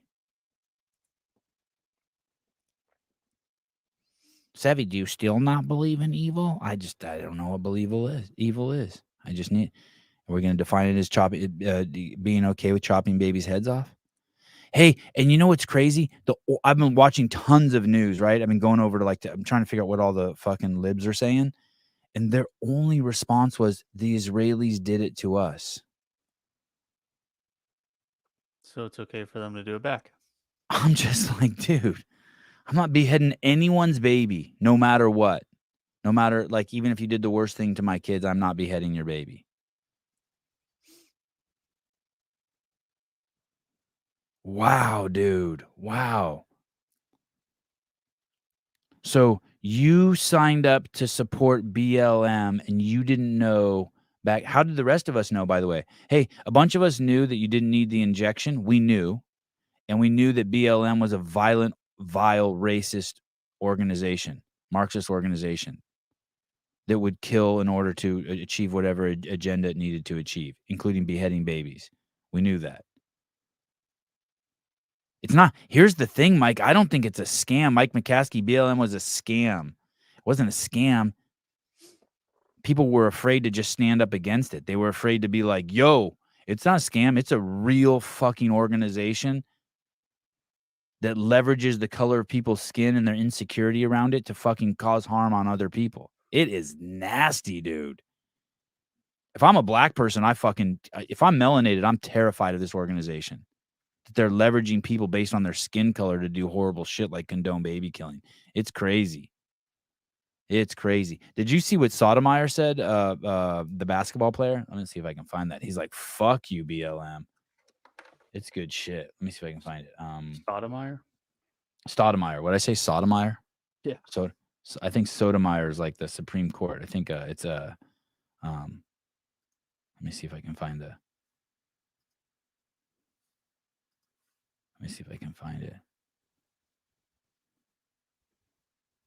Oh, here it is. I think it's 166. Fuck BLM. Oh yeah, here it is. Sorry, I didn't even send you the notes. I got it. I'll pull it up. Okay.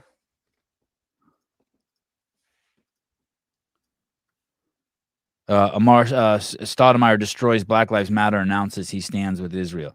You don't even have to stand with Israel, by the way. I don't know who you're supposed to stand with, but you can't sever babies' heads. I woke up, man, this morning with some disturbing news out of Israel. That Hamas kidnapping children, putting them in cages, killing women, killing the elderly. That's some coward shit. That's cowardly. And for all y'all Black Lives Matter who ain't saying nothing, well, let me figure out exactly what happened before I say anything. Fuck you. Figure out what? It ain't never been cool to kidnap kids and put them in cages Ain't never been cool to kill women and elderly. Never been. No matter where you from, what you represent, what tribe you for, don't matter. Ain't never been no cool. They ain't never been none that nobody supported. And then you go and hide and put the kids in front of you as a barricade. That's some coward shit. All you politicians who always have something to say on the contrary, I see you. Fuck you. All you Black Lives Matter people who always had something to say and always supported everything else and you quiet now, fuck you too. Only place in the world where I can go and study Torah and eat kosher food. Only place in the world. Some coward shit, dog. And all y'all supported, fuck you. On my mama, we don't respect none of y'all for that. Did he say from his mama too? Fuck you from his mama too? We don't support any of that? I think so. Dude. Hey.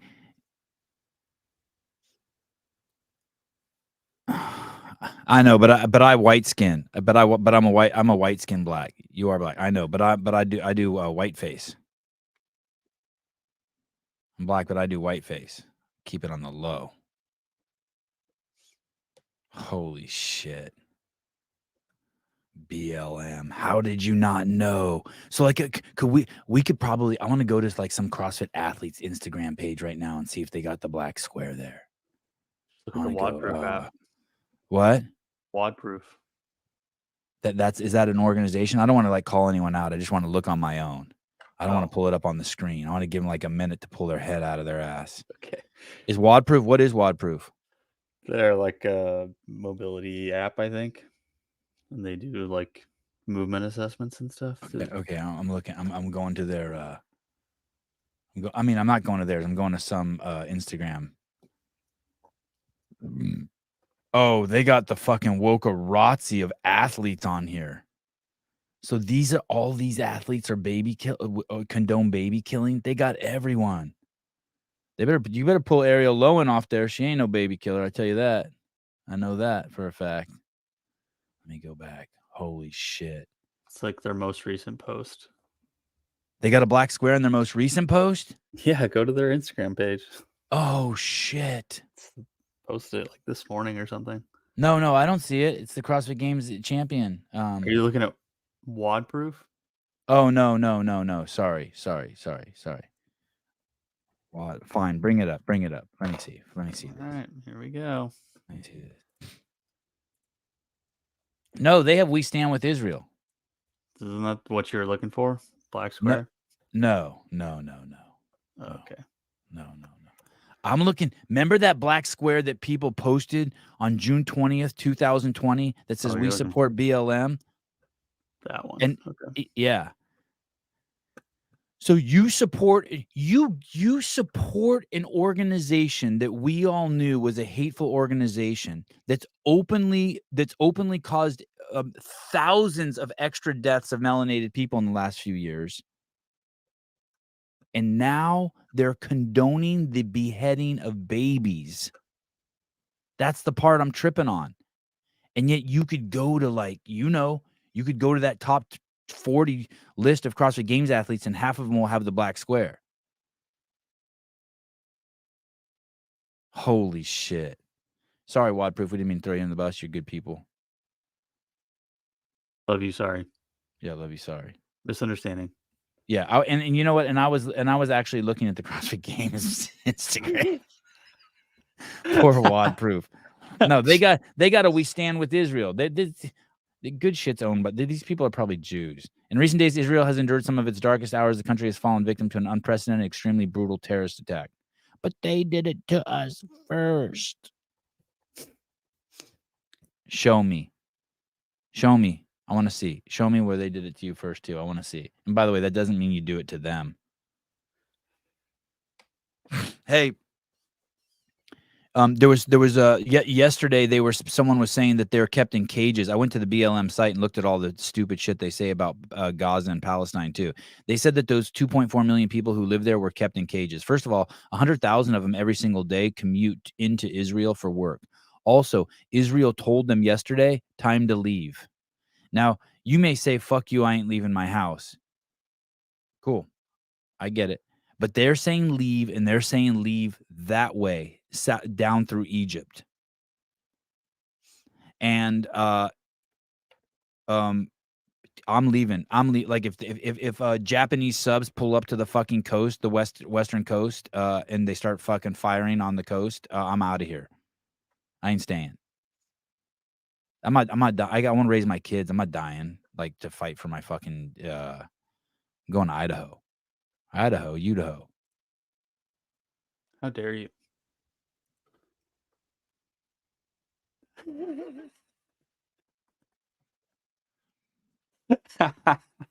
A post a black square equals I'm an idiot. I appreciate the disclosure on their part. I know it's worse than they're an idiot. Sevan Rich posted a black square. Oh, please tell me it's not true. Someone probably posted it for him. Don't make assumptions. I'm not. What do you mean? Don't make assumptions. Don't make assumptions, Sevi. About what? Okay, I won't. But hey, listen. I'm gonna go down to this coffee shop today at the bottom of my street, and they're gonna have a BLM sign in the window. And I'm not gonna assume, but I know at that point that they're okay with the beheading of babies because they've gone out of their way to support an organization that's condoning the beheading of little babies. Severing the head of a baby, dude? I thought that was like strictly the domain of abortion clinics in the United States. Oh, about WADproof. Don't assume they're Jews. That was tongue in cheek. They've been warning and committing atrocities against each other for a long time. They're both totally correct to consider each other terrorists from their own perspectives. Dildo. Oh God, Rich posted one. Say it ain't so. I know. I'm gonna say it ain't so either.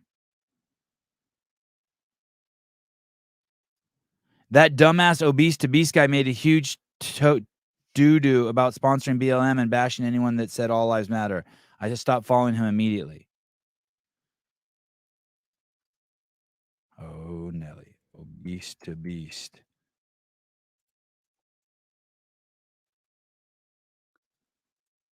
I wonder if I can scroll down to June 20th on his account.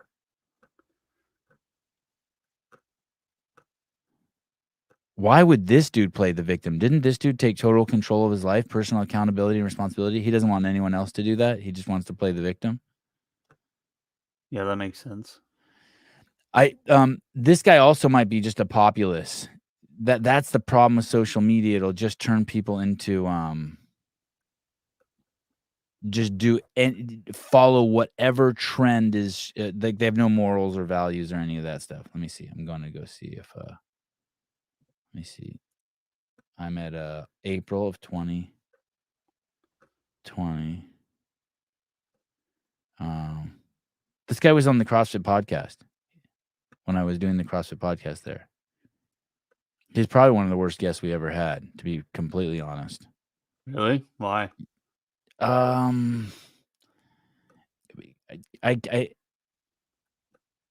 there was something about him that was pretty entitled. He would. Have you ever had a friend who put on like 5,000 Instagram followers and all of a sudden their whole persona changes?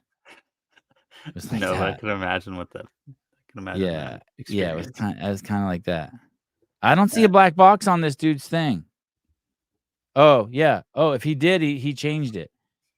I'm looking at June 22nd, 2020. June 20. Yeah, if he'd had one, he's erased it.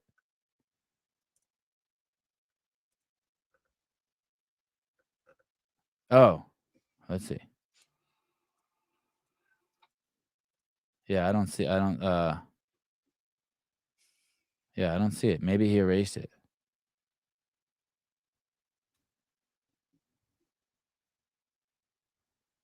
Oh, here we go.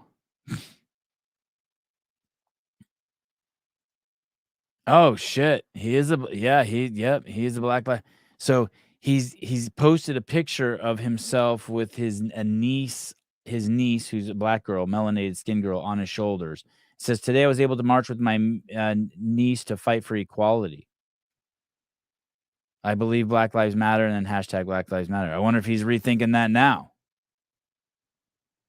What do you think about all the money that they donated to the good causes? Oh, wait, they didn't. They didn't donate money to good causes. They kept the money. They extorted it.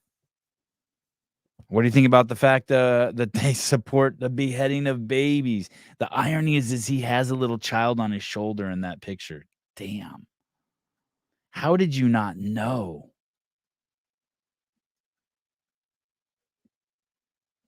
I was stupid once too. I shouldn't say that.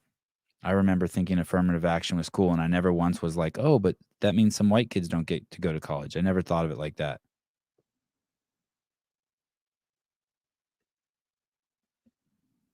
Oh, Philip Kelly, he woke as fuck. Hashtag baby killer. Oh, he has a BLM section? This guy has a BLM section? Oh, shit. Oh, my God. Oh, there This it is. guy's celebrating George. Well, here we go. Well, that makes sense. If you celebrating George Floyd, you are a world-class scumbag. Please, I can't breathe. My stomach hurts. My neck hurts. Everything hurts. They're going to kill me. Dude, obese to beast. He said that at all 3 of his prior arrests. You know that, right? The I can't breathe thing. And you know he said that when he's in the back of the car and they took him out of the car and called an ambulance.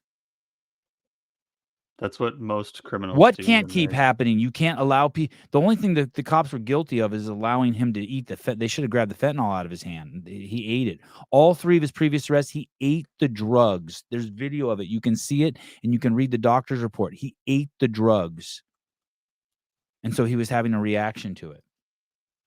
Anti-racism activist Jane Elliott leaves white audiences speechless with brilliant questions about race. Oh, here we go. Here, let me see what he's saying here. This is great. Wow. The blackout and are posting Black Lives Matter. And if you are someone that is going to go on those posts and write hashtag All Lives Matter, you are 100% choosing to be ignorant in this. If you have not seen the explanations of the thousands of people that are saying just because you say Black Lives Matter, no one is saying any other life doesn't matter. Except for the Black Lives Matter movement is saying that. Do you get how he's told? Isn't that the whole basis for the Black Lives Matter? That's the whole basis for the Black Lives Matter, and they're saying it now, dude. They're saying it now. They're basically telling you now we don't care about babies dying. Do you not see that? It doesn't matter what you think. It matters what the organization is portraying themselves as. It's an expansion of their choosing to go on those posts, and you are choosing to write All Lives Matter. You are choosing to be ignorant. It is not hard to find this information. Who's choosing to be ignorant? This is what a racist child looks like, by the way. This is what happens when you've been indoctrinated. Man, what a joker. Oh, here we go. This says, I've gotten a few messages saying thank you for not being afraid to speak up about this. I'm so grateful for your kind words. Dude, it was the populist thing to say. Everyone was doing it, and still to this day, anyone who stands up against it gets hated on. What do you mean? You didn't do anything brave. You jumped on the fucking bandwagon. Let me guess, you live in California. What a ding-dong. This is like he's trying to suck his own dick publicly. I bet you he takes this whole thing down within a week. Now that he's been exposed for being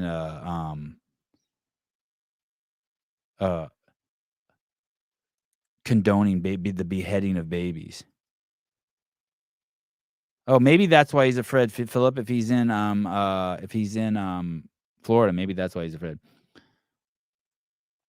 She was shot in the face by a rubber bullet, and so you want to raise $85,000 for her? Jeez Louise. Wow.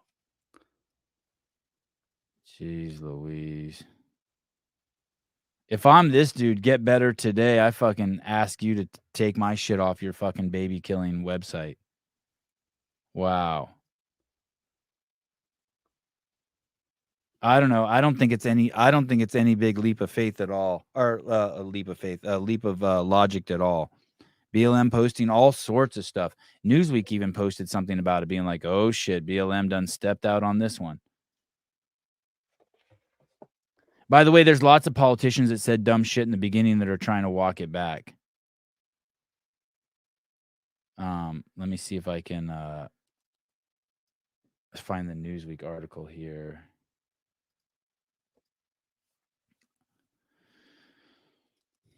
What a mess. Black Lives Matter. Supporters of Black Lives Matter BLM movement expressed distaste for the organization on Tuesday after BLM chapter shared a statement supporting Palestinian people. By the way, they didn't just support Palestinian people.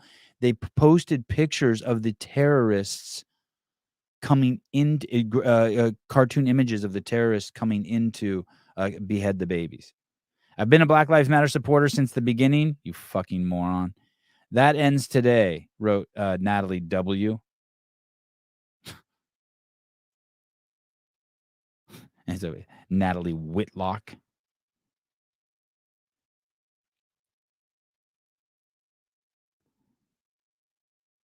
In a statement posted on social media, the Black Lives Matter grassroots chapter responded to the ongoing fighting between Hamas militants and Israel Defense Force, saying, as the world is faced with deep questions about self-determination, as well as desire, and pray for a world of peace, we must stand unwaveringly on the side of the oppressed. Playing the victim. I give them that. They no matter what, they want to play the victim. They are not giving up that stance. When the people have been subject to decades of apartheid and unimaginable violence, their resistance must not be condemned, but understood as desperate act of self-defense. What about the largest act of crime in the United States is black on black crime by far. There's no second place, not even close. How about that? Two shits. They give two shits about that, which undermines everything that they're saying here. Everything. And categorizing people by the color of their skin is fucking racist, and you're a scumbag if you do it. I'll still be your friend, but doesn't mean you're not a scumbag. Some people have a problem being my friend when they know that I know they're a scumbag. You shouldn't. I'm so okay with. I'm chill. I'm cool. As long as you don't hurt kids, we can do a lot of shit still together. I'll help you work through your shit. Black Lives Matter grassroots stand in solidarity with our Palestinian family who are currently resisting 57 years of settler colonialism and apartheid. Remember, they posted this the day that the Hamas people beheaded babies. They killed 40 babies in that first attack. By the way, they didn't kill the baby. How they killed the babies is with their hands, with guns and with their hands, like face to face. Like it happened in those kibbutzes. It wasn't with the rockets.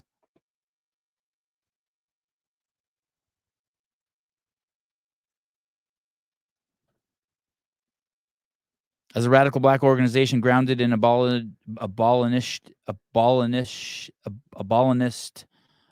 abolitionist ideals. Good Lord. Someone tell my wife I just had a stroke on the air. We see clear parallels between black and Palestinian people. Oh, you do you? Oh, you do, huh? Fucking idiots. Dude, jibber jabber. I see clear parallels between all people, which makes me better than you.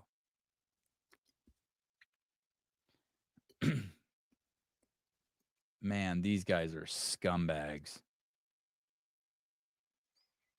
Wow, I've supported this movement from the beginning. Phone calls, emails, money. Wow. Barbaric murderers. Women, children raped and paraded, named. Infants taken from their parents. Elderly murdered live on Facebook. Oh, yeah, did you see that? What they did on Facebook? What? Broadcast murdering people's families? On their own Instagram account so the families could see it. I take your phone, I kill you, your family sees it on your Facebook page. Yeah, it's crazy.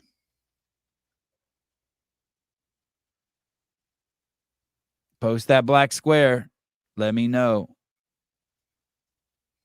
Listen, if you're one of those idiots who did that and you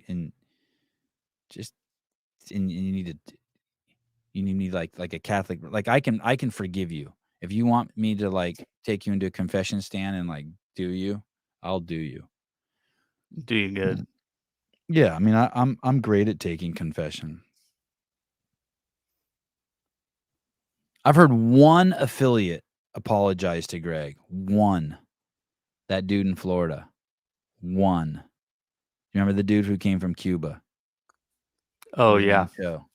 I think I wore his shirt yesterday actually. Can't remember what gym that was called, but Is yeah, I it do like remember that. CrossFit Light or something? LYTE? Yeah. Yeah, you're right. I think it was that one. Sevan needs an interpreter. Roman's hottie will be free next year, she says. Interpreter.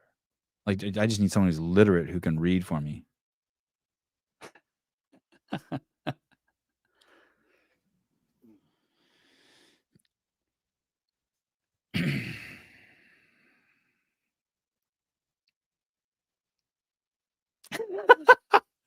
Let me see if you can do it. You do it. Oh, nice. Caved Astro Light. Holy shit! Did you see Caved Astro? Let's. Did you see Caved Astro's bucket throw? Yeah, it was great. You want to pull it up? Oh, I froze. Can you hear me when I'm frozen? I can hear you. Oh, dude, that's amazing. The storm. Jeez. I know. I agree. It's a little silly, but whatever. Very nice. Yeah, this is crazy, dude.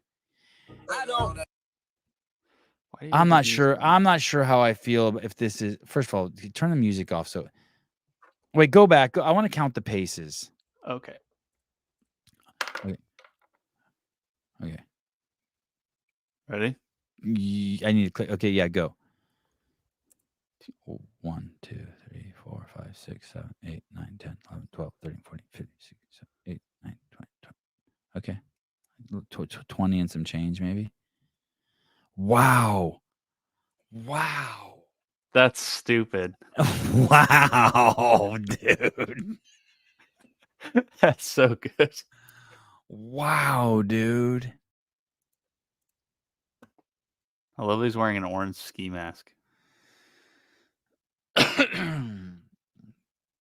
Hey, dude, here's what makes me think it's bullshit. Like he practiced a lot. Because Yeah. there's already rocks in it. So that means he knocked it over a couple times. He's like, okay, I got to put something heavy in the bottom. Sure. My pool boy, you got big dicked. Fucking, that's one way of putting it. Oh my God. Oh, great. Dude. And here's another thing. I love his yard too. It's huge. Man. Eric Weiss, and he's taller, so he's definitely further away. Those overalls are so fucking tight on him. He probably has a smaller gait than me. I don't know. I think it's a great throw, dude. Chris, I think I can't even believe it. It's so beautiful and smooth. He doesn't even fool around back there. Like I was like tripping. I was like, oh, I'm not even like I was so insecure in mine. Look at It doesn't even like Oh my skim the bucket either. It just God. goes straight in. Oh my God. It's good. John Wick, I'll be in Budapest tomorrow. Want me to relay anything to Laura? You know, does she like older guys, and what does she think about polygamy? Man. Dildo, I love his yard. The most dad thing to say ever. Oh, jeez. Mike McCaskey, 22 paces, 2.5 feet per pace, 55 feet. Yeah, I'm disqualifying it for that.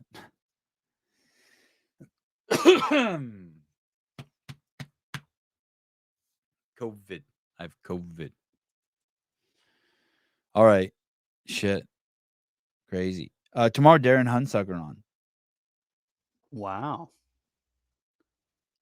Oh, I'm looking at a text from Jedediah Snelson. Wheel wads November 30th to December 3rd. That's like that's far away. Okay. I'm gonna get on the wheel wad train. Let me get through Crash here this week. The Crash Crucible. And Rogue. Oh, and Rogue. Yeah. Oh my goodness, Rogue. I watched the Shadikin last night. Yeah. What'd you think? I liked it. Way better with the audio. Way better. Okay. Way better. What's the Beaver building a dam? No. I typed in Beaver and it filled it. How do I find the YouTube page? It's just cbeaver_ is the username. But I'm sure if you look up the Shadikin, it'll. C Beaver. I got D Beaver. I'll put in C Beaver Shadikin. It's like the Vatican, but it's shit. Yeah. Okay. Yeah, I like it. Okay. Dude, you have some shorts that have over 3,000 views. You have a short with 8,000 views. Yeah, it's literally just flooding roof. I don't understand it, but it works. Wow, and your window is amazing. Your window, your screen image at the top for the just the toilet. Yeah. So, can we take a tour? Can we do some shorts and take some tours of those cars? Yeah, sure. Oh, by the way, that's a ridiculous opening shot. It's been a long 3 days. For the delay. Recently, we started painting. We used to use a bunch of kills. It took us about an hour to try to figure out how to use so what's the paint going sprayer on to begin here? with. Are you actually trying to? Why are you painting? Are you actually trying to move into this house? No, we don't want to move into it. We just want to use it. So my idea was it smells horrible, like just straight up cat piss. But the idea was we paint it with kills, and that way it like kills the smell and it kills any mold that's kind of growing in there. And then I can just paint over it with like regular like eggshell paint or something like that. It was going to be cheaper to do that than it was me to remove all the siding and then replace it with drywall and insulation and all that. Yeah. So I was like, well, I'll just go with the cheap option of painting over it and seeing if that alleviates the smell. And we don't really care to live in it, I guess. But what are you gonna do? Like, what are you gonna do there? Like, just hang out and smoke weed, or yeah, probably no. Watch football games, have parties. That's eventually we would like it to be our gym. So we just turned that like big. It's like a 30 foot by 30 foot space, and we were going to put all of our gym equipment in there and just use it as a home gym. In this main room, there's like another part of it that's like another garage. It's like, so there's this building which has a room and a bathroom and a shower, and then another bathroom, and then there's a flat roof that somebody, just like I was telling you before, where they like just put a flat roof between that building and then the building behind it, and the building in the back was just going to be like a storage or just a hangout area, and then in the middle we were going to put like a pergola, make it like a grill space patio type What's thing. a pergola? Like a sex thing? Yeah. It's like a big piece of wood. It's like wood pillars that would go across between the two roofs, but it's open. Oh. What's this? What's this strip right here?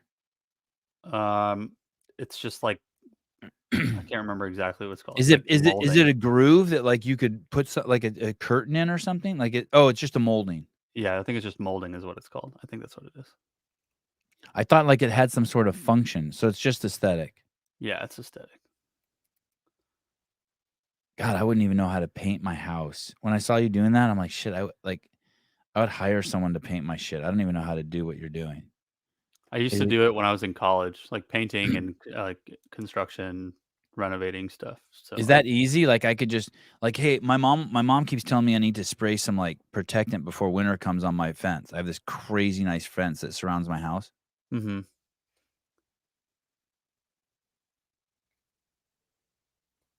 Dude, that's a fucking big ass hell. I'm hearing some weird noises and shit this morning. Maybe Weird. maybe it's military shit. I felt my house shake again, but it's a giant helicopter flying over. I never feel that. Huh. Oh yeah, and those computers. Dude, it was so heavy. That monitor was like 20 pounds.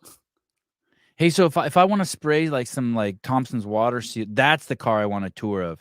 If I want to spray some Thompson's water seal or whatever the water seal is on my fence, do I brush it on or do I spray it on? I think you can do either. If you spray it on, you have to have. I mean, you have a sprayer obviously, but it can create a little bit more like dripping. Like it can a lot of paint can go in one spot, so then it starts to just drip down the fence. So Yeah, I really, don't care about that. What do I care about that? I just from an aesthetic standpoint, it'd be Nah, easier to. no one's Okay. gonna see it. Okay, well then Just yeah, you wood. can spray It's it. clear. It's just clear. It's just treated wood. It doesn't even have paint on it. Perfect. Yeah, then you can just spray it, and it would probably be just fine. Spray then brush. Fence prep first is important. Power wash first. Oh fuck! I hate you. I don't think Spray will get on the fruit trees. Does that matter? I don't think so. Oh, you I guys. mean, as long as you wash your fruit after you pick it. There won't be fruit on for another year. That season just passed. Oh, there you go. You're good. Spray then roll the drippage. No, I'm not doing that. This I'm not even doing it all. Why do I have to prep the fence? That doesn't even make sense. The only thing that we really had to do was dust around that room because there was just so many cobwebs and dirt and shit. That's the only. But if you're just doing it on a fence, it'll just you should just be able to just spray it. It should be fine. Been in the fence business for 15 years. Okay, do I have to do what McCaskey says then? Do I have to do this? Do I have to? He's saying it's important. Spray then brush. Where am I going to get it? I have to buy a power washer. Don't take offense. Don't take offense. Yeah, that's good. I like that. Oh, Chase, what do I do? Do I have to do what McCaskey says? Been in the fence business 15 years. You've been fishing for 15 years. Yes. Fuck. You don't have a power washer? A bunch of Y's in it. That's like an emphatic yes. That's not a typo. Yeah, he meant to say that. If you don't sand, oh great, Miss Ridow. It's fucking, I hate being bossed around. If you don't sand or power wash, then your shit won't seal. Sure.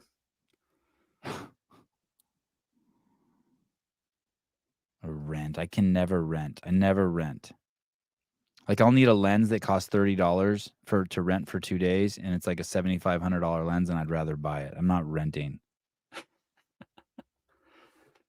You don't want that on your credit score? No, I'm not. This dude, this is $100,000 fence. I know some of you are going to be like, what? I'm going to show you guys. I'll make an Instagram post of it if you want. Maybe $120,000 fence. This is the craziest fence ever.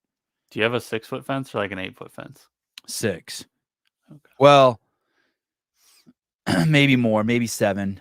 Legally, basically what we did is we brought in a bunch of those like railroad, I don't know if they're ties or what they are, and then built the fence on top of that. Oh, wow. And it's all 6x6, whatever those things are called.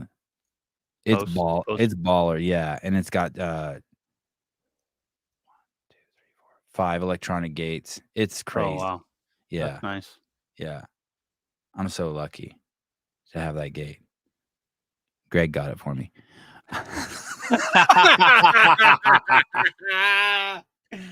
It's good, right? That's great.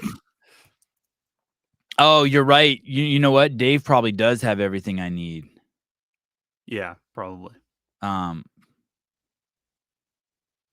Yeah, cedar, big, crazy posts. Crazy. So many crazy posts. When the wood was crazy. When they brought the wood in, I was like, holy shit. And I remember people would stop and be like, and ask the guys who were building my fence. They'd be like, hey, how much to build this? And then the people would just drive away angry. Yeah, electronic gates, like, come in, King Sevan. You are now safe. Yeah, we need to see inside this car. Yeah, I'll take some video of it maybe today or tomorrow. I have it's shitty. Like the interior is completely molded.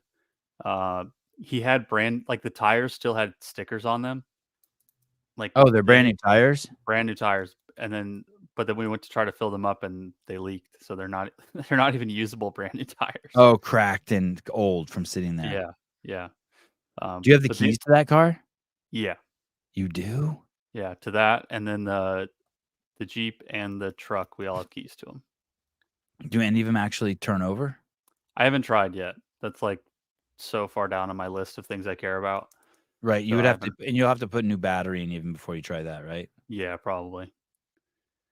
Battery, gas, probably oil. I hate to say it, but that car's cool. Yeah, it's a Riviera. I think it's a 64 Riviera.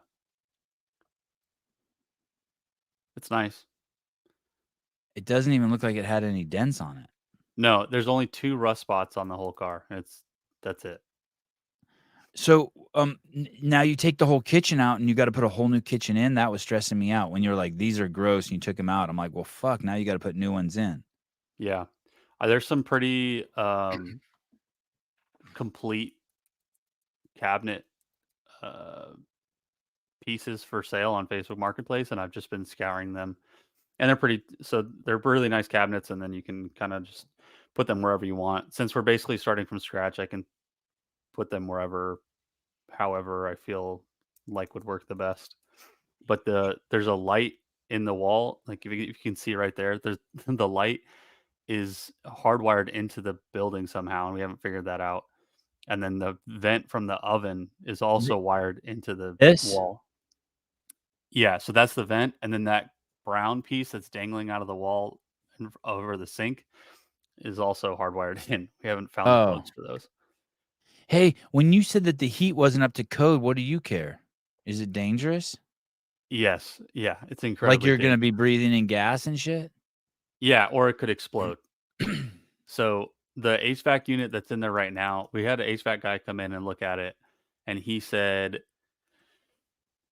if they even allowed him to make it work, it could essentially kill us at some point, because the material that's within the HVAC unit is illegal, and then how the system is set up is illegal, because basically it just sends gas into a ignition, and the ignition lights and then just heats the air that passes through it.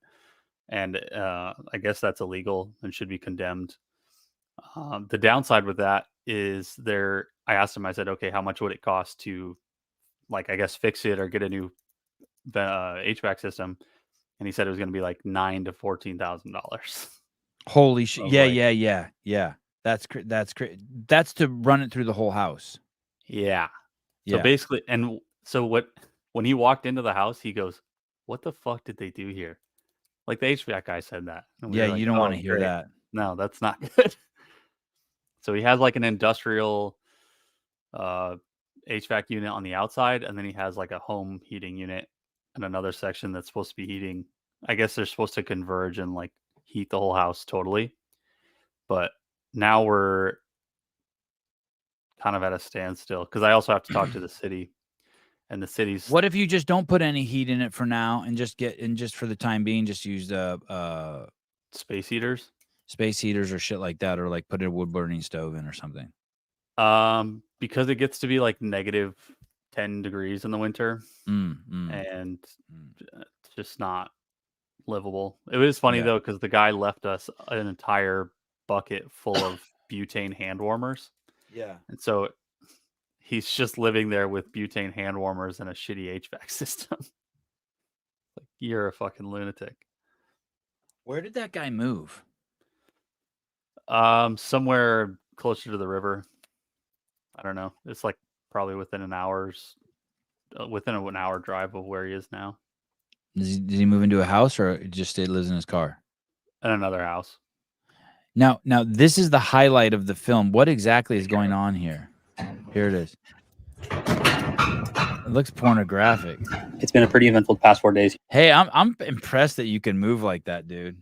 That was So it's basically put a hold on a lot of that's different almost projects we impressive. wanted to take care Throwing of. a ball in the bucket. Look at this. Your poor wife. She has to take the brunt of that some nights.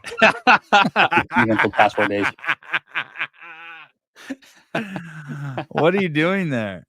So that was the countertop that how we're that going was in the kitchen, Uh-huh. and we had to throw it in the projects we wanted dumpster. to take And the care of. dumpster people said that we can't have it not level with the top of the dumpster.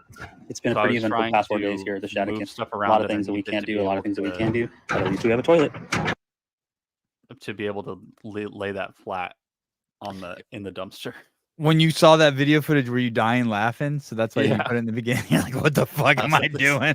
This is This so is good. ridiculous. Yeah, I remember just being so mad at that point too, because the HVAC dude had just told us how much it was going to cost, and I was like, "What the fuck?" And I was mad at the place, and I was mad at the guy who owned it last, and then I was mad that the cabinet was so heavy, and then so I was just like, "Fuck this," and just started beating the shit out of a cabinet in the dumpster.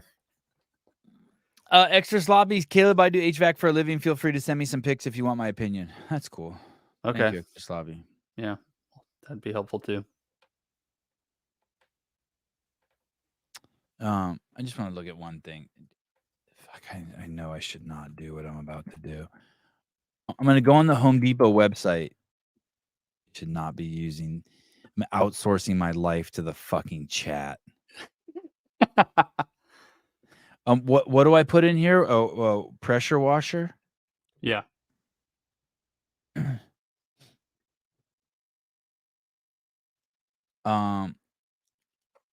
So I want an electric. Can I get just an electric one? yeah, And a cordless pressure washer. Can I do that? Oh, I'm gonna get tore up in the comments for this. Gas powered washers are the best. Well, fuck, Mike. Where am I gonna? Oh God, damn it, Mike.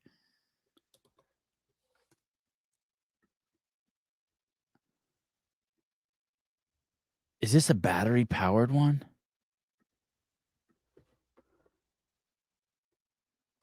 What do I do? I just buy this thing and then hook it up to a hose? yeah.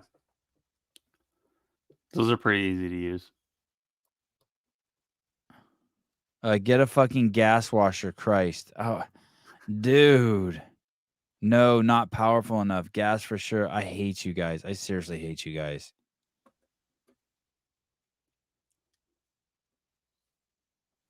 I'm not going to buy a gas. So then I have to go to the gas. Then I need to buy a gas can. I'd need to own a gas can. Yep. I'd rather post a BLM black square on my Instagram account than own a gas can. Own a gas can. The fuck you think I am? Gas can. Oh, look at this. Why? Because he's Mexican? Pay TDC to come wash it. Shanna knows. You're definitely from California if you buy electric. Sad face. I don't want it. The electric one is fine. Okay. Here we go. I got one. Okay. Back to okay. So I buy one of these electric ones and then I hook a hose up to it. I like this DeWalt one, just got a little battery on it. And I just spray the fence, both sides of it. Now I could damage the fence with a washer too, right? Like with a high pressure washer. Can't you damage it? Like take off too many layers? Yeah, you could. You have to keep a reasonable distance. I think probably a foot away from it's probably fine. Electric, not fine, hombre.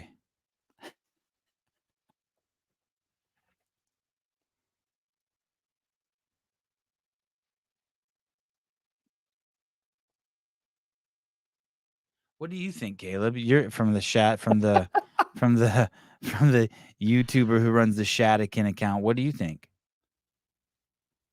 I think Don't feel pressure from the group too. I know you're gonna be like, fuck. If I say electric, I'm gonna be lumped up with that old ding dong from California. I'm just using whatever I've got, and I'm pretty sure a lot of them are electric. A lot of we have our paint is electric, and our pressure whatever is electric as well. But they're not my tools. I don't use them. We have both gas and electric. Okay, so which one, Caleb? Electric is buying the same. Electric is buying the same Roadcaster and hoping it works well. They're the only people in the business. Christine, which is electric okay?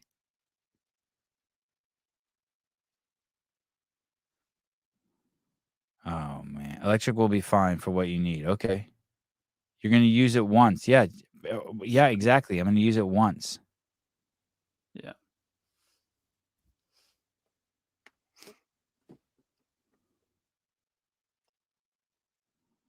So I could either buy an electric one with 200-foot extension cord, or a gas one with a gas can.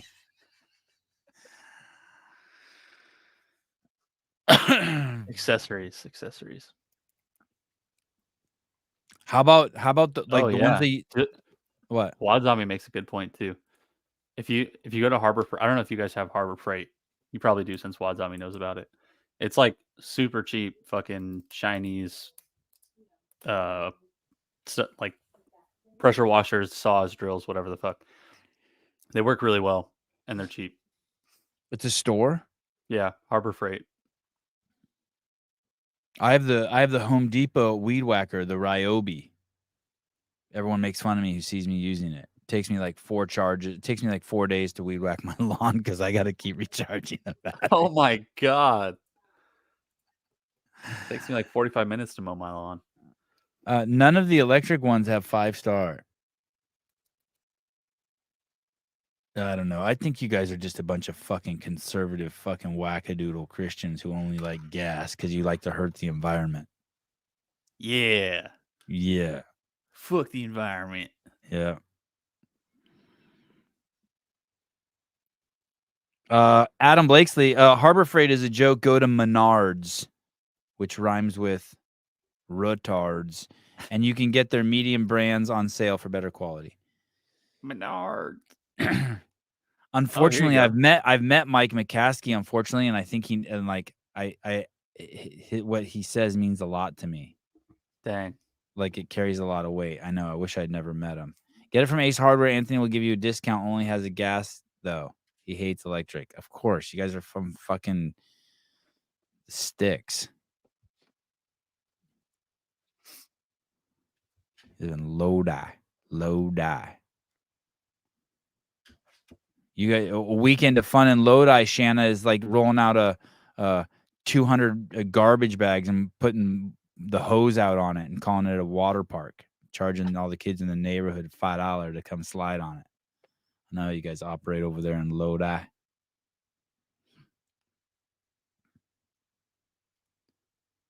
I could show you, Shanna. I should probably show you this. This happened yesterday. This is against my better judgment, by the way. Let me see if I can. I did another podcast yesterday with Avi. Let's see.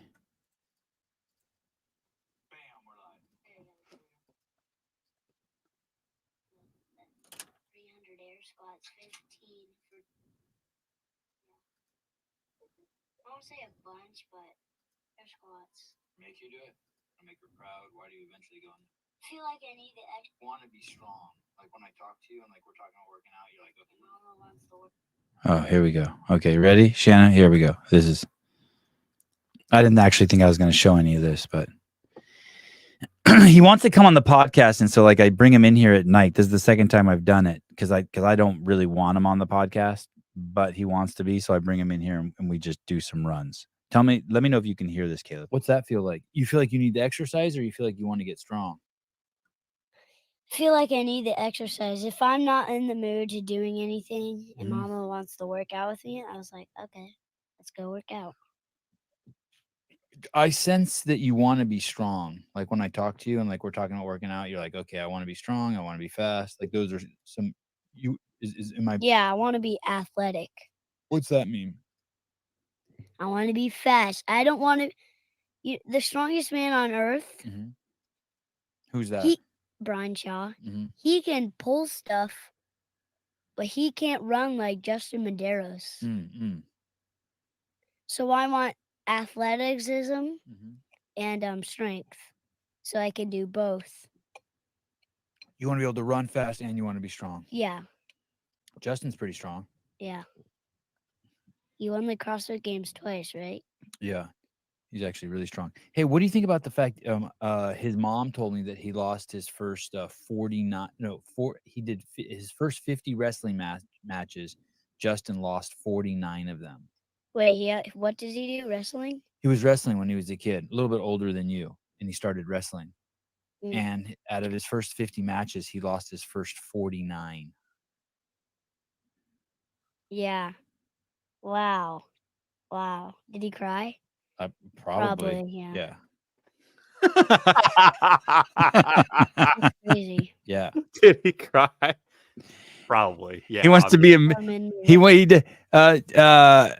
CK Kevin, so he wants to be a Medeiros. Yeah, except for the part where you live in Lodi. He doesn't want to do that part. Wrestling. Well, he just already knew. He's like, did he cry? Yeah, you were right. He probably Then did. he started winning. Then eventually, I think he became I don't know if he became California state champion, but he stuck with it. He started winning, and he made it to the state championships. Wow. Yeah. Yeah, that's pretty good. Does he still wrestle? No, I don't think so. But you know what I was thinking? Has his girlfriend won the CrossFit I like it. He immediately pivots to his girlfriend. Like he's like a chip out. Let's talk about his chick.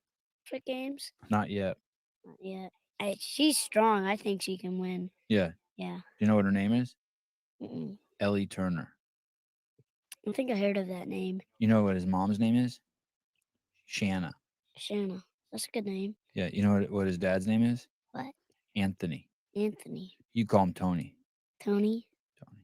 What's up, Tony? What's up, Tony? Hey. Oh shit! Sorry, guys. He's made for this.